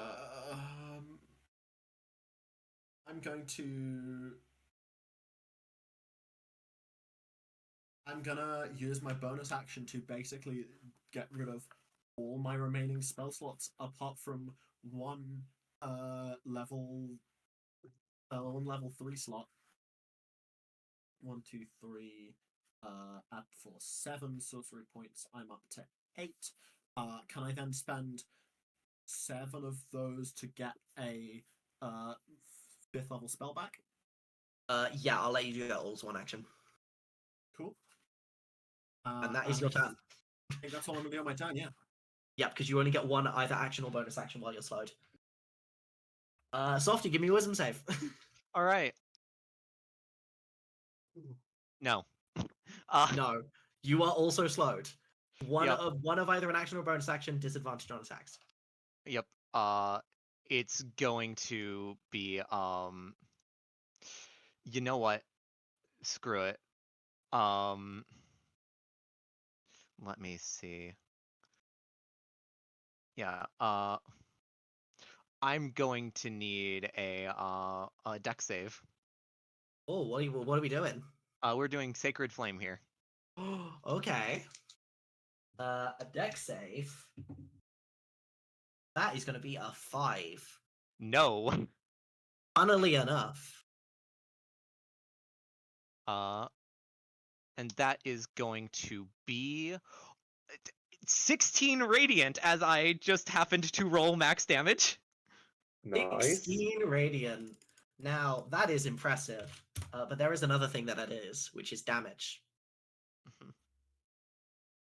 We're going to have to roll concentration on the Dazzling Nightmare. Slow. He can, in fact, fail this. Okay. It is at low odds, but he can fail it.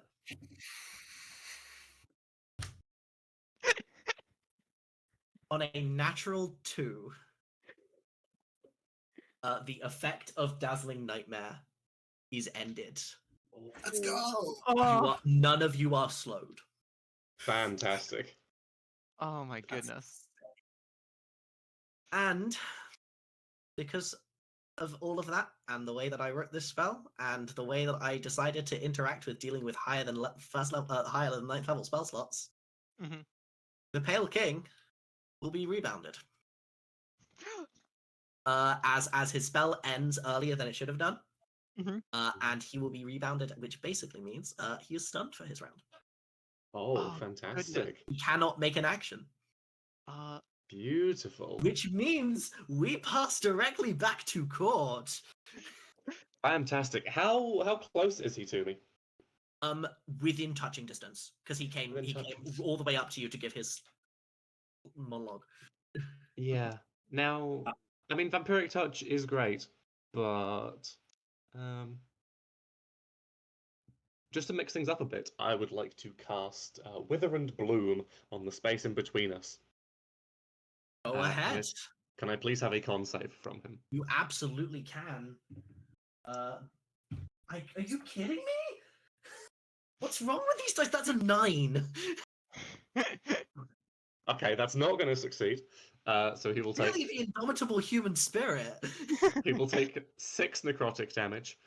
And in addition, I can choose one creature to spend 1 unspent hit dice to regain hit points, which I will use on myself because I would like hit points. Yep, that's sensible. Good decision. So that's going to be 1d6 plus 5. I'll have to wait till he casts again because I forgot I have resistance to radiant damage. That is that's 7. 7 health back to me. Uzumaki. Cool. That 5th level spell slot's looking mighty enticing. Yep. My other 2 5th level spells are Greater Restoration and Wall of Force, which don't seem as useful here right now. So it's going to be another renovation. Yep. If he's going to treat me, consider I do love treating innovation. other groups within Hallownest like parasites, I'm going to suck everything away from him. That's a dex save. No disadvantage here. He is stunned. Can he make dex saves? Yeah, so he's not stunned in the traditional sense. He's just stunned in that he can't take actions or reactions. Very fair. That is going to be a 12. DC 16. That makes that succeeds. Yep. 48 necrotic. No, it's sorry. I assume that fails. You mean? Yeah, the save fails. Sorry. Yeah, as in you succeed. Yeah, my mistake. 12 plus 14, 26 necrotic damage. 26 necrotic damage. Healed back up to 28 HP. Fantastic. Softy, down to you. It is time for more Sacred Flame. Can't go Well, wrong. you know, when in dex save land, do as dex Yeah, save do. exactly. If it Gonna ain't need one of broke. them. Unfortunately, that is a crit, so he does Okay. succeed. And I believe that saving on cantrips is no damage. Yeah, it's just no damage. So, but that He is doesn't even have a cool line in him this time. He's Yeah. not. There is no monologue. There Mhm. is just another burst of energy from him as he begins to cast again. Mhm. And I'm going to use that final 3rd level spell slot. okay. Give And me that's- a roll. Adding 4 to this. 17 plus 4, 21. Cool. Are you settling that? I am settling that, yeah. And as he once again reaches to the pit of magic, it is once again you see that the magic that he is reaching to spiral away from him. The tendrils that are coming out of me are like sucking the magic away from him. Yeah. Magnificent. However, he is going to use a second action to cast a different spell. Sure. but you know I'm what? out. This is much better. Can I get a con save from everyone, please? Everybody. I don't think No. that's a 17 on that. I have rolled amazingly tonight. 17. Sorry. 18. 12. 18, 12. Okay. Cool. The sheer light that is coming out from this blinds you. You have the blinding condition. Okay. Which does mean you attack with disadvantage. That's about it. Yeah, Blinded is and not also that bad. anything that requires sight doesn't work, Oh yeah, no. Anything that requires line of sight. which is most things. However, That's you okay. can re-roll this at the end of your turn. I will do so. Speaking of which, it's your turn. Oh, it's my turn. Beautiful. Oh, is it just a fly? Okay. Yeah, there was a really nice, cool, powerful thing coming, but someone counterspelled that. Sorry. Okay. Well, do I have anything that is good when I can't see?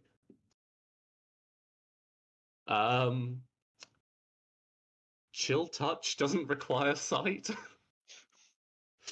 I believe that is correct. It does not. It does not, but I will, of course, be rolled with disadvantage. For a total of 18, which I assume will not hit because it hasn't hit previously. Does not hit. No. That's all good. Can I stand up? Yeah, absolutely. Go on. I mean, I would have been assuming that people have been standing up to do their stuff. Yeah. Well, I'm just clarifying. I am stood up, and that I think will do me. Uzumaki. Sorry. Before we do, Cord, re-roll your con save. Oh, my con save, magnificent. I wish you luck there. Nope, 6. Go, Uzumaki. I thought I was out of options and was going to do some silly, dumb shit, but I've realized I do have... I'm sorry, whoops. No worries, I do that's have fine. an action remaining, which is to keep sucking everything I can out of this damn bug. Yeah, you still got innovation up. And that is 6. So that's a total of 15 necrotic damage. Did you say 15? Fantastic. 15, yeah. I see. Excellent. That's your turn? That is my turn. Yeah, that's all I can do. Grand. Softy, you're up. Dex save, please. Dex save. Time for Sacred Flame. Yep. That will be a 14. Nope. Nope. Yeah, it is just kind of the flick of like continuing to call down the exact same radiant flame again and again and again at this point. This one is not as good for a total of it didn't do the math for me this time. It's weird. I don't like it. It's a total of 7 damage. Okay. It is, in fact, the Pale King's turn again. It is. Mhm. And what you see as he reaches forth to once again attempt to do horrid things to you through higher magic is that he falls from hovering and drops down to one knee, stumbling. The doors around you don't look sealed anymore. And as again and again the Pale King reaches into himself and to his surroundings, he is out of energy. You are given a vision, all 3 of you this time, very briefly,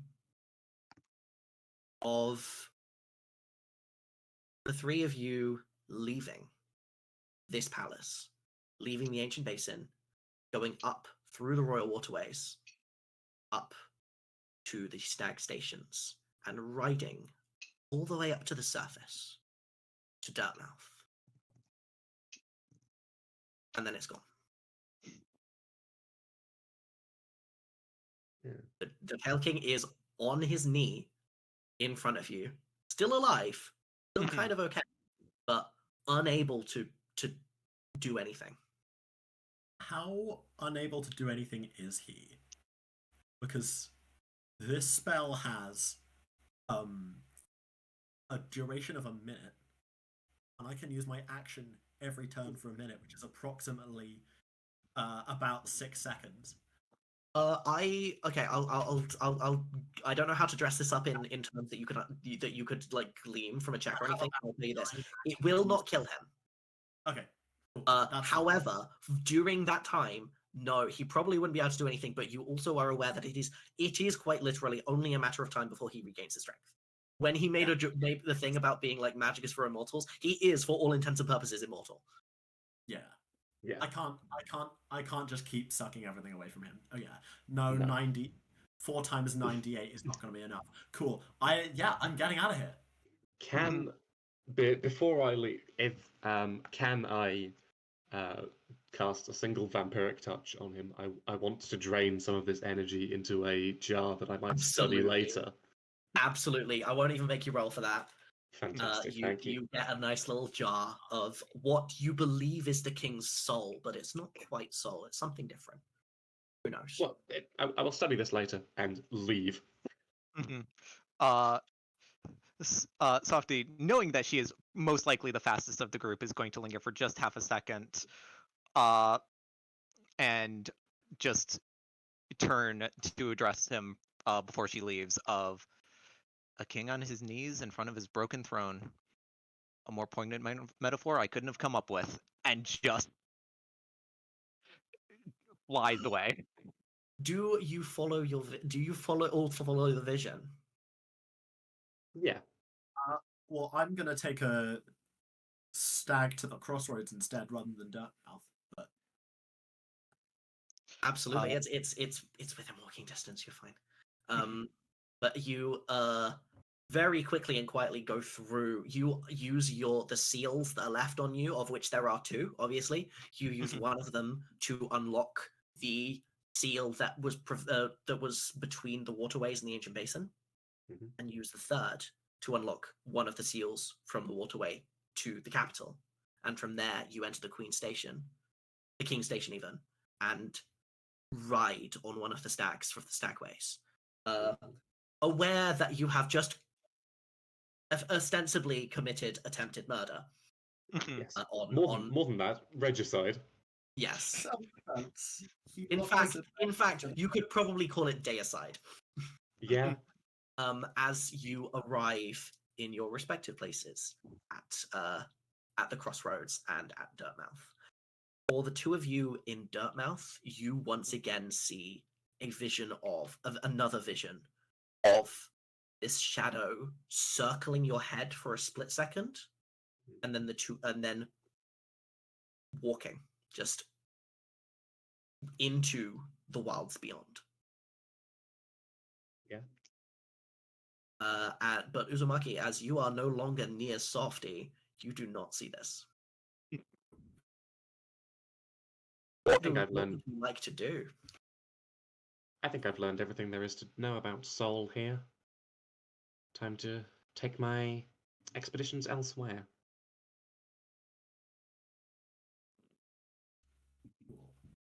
I am going to go to I'm gonna go to the ancestral mount, my home, and I'm gonna go find the like few snail shamans who are sort of still there, and I'm gonna sort of mutter to them something about perhaps rebellion or like secession or like leaving or something, and then I'm gonna go find the snail equivalent of a big comfy armchair and just give up. This man clearly does not listen to reason anymore, and he's not gonna let me achieve my life's work. So I'm just gonna lie down, From the snails that you talk to, when you talk about rebellion and secession, then you don't get much of a response. But when you talk about leaving, obviously the snails are very magic, and they feel the touch of void over you. And you realize that what it is doing, and what that vision would have been had you had it, was the void telling you that it is protecting your mind, and will allow you to walk in the wilds beyond without losing it. And between the combined efforts of the snail shamans, many of you, not all of you, some choose to stay, but many of you afforded the opportunity to leave the kingdom of Hallownest for good. Cool. Let's get out of here. Which just leaves Softy. Softy is going to just basically she's going to essentially leave a, for lack of a better term, a note to the other moths that she will return, but not before she but either not before this should blow over so it does not fall back upon them, but also not before she finds another way to remove the conqueror from the from his unjust throne, and basically is going to head off into the wilds to find a way to try to find a way to remove him from our lovely home. And as our tale draws to a close, our three heroes, bound by soul, bound by void, and by a united will, each leave Hallownest protected. But who knows where it is they go next? And that's all we got, folks. Awesome. Thank you so much for running this time. Yeah, that Thank was, you that so was much for being fantastic. Great, that was great very party. fun. You were all fantastic. I really Have a enjoyed it. wonderful time. Thank you, Alex. That was And brilliant. as much as I would love to sit here and chat about that for ages, I understand we have already run just a couple of minutes over. So we're going to have a little bit of a techie swap around, and then we have got our final game of the event coming up. So thank you all for coming, and everyone who is in the chat, please stay tuned. Yeah. We hit You £1,500 hit raised for That's Sen. loads.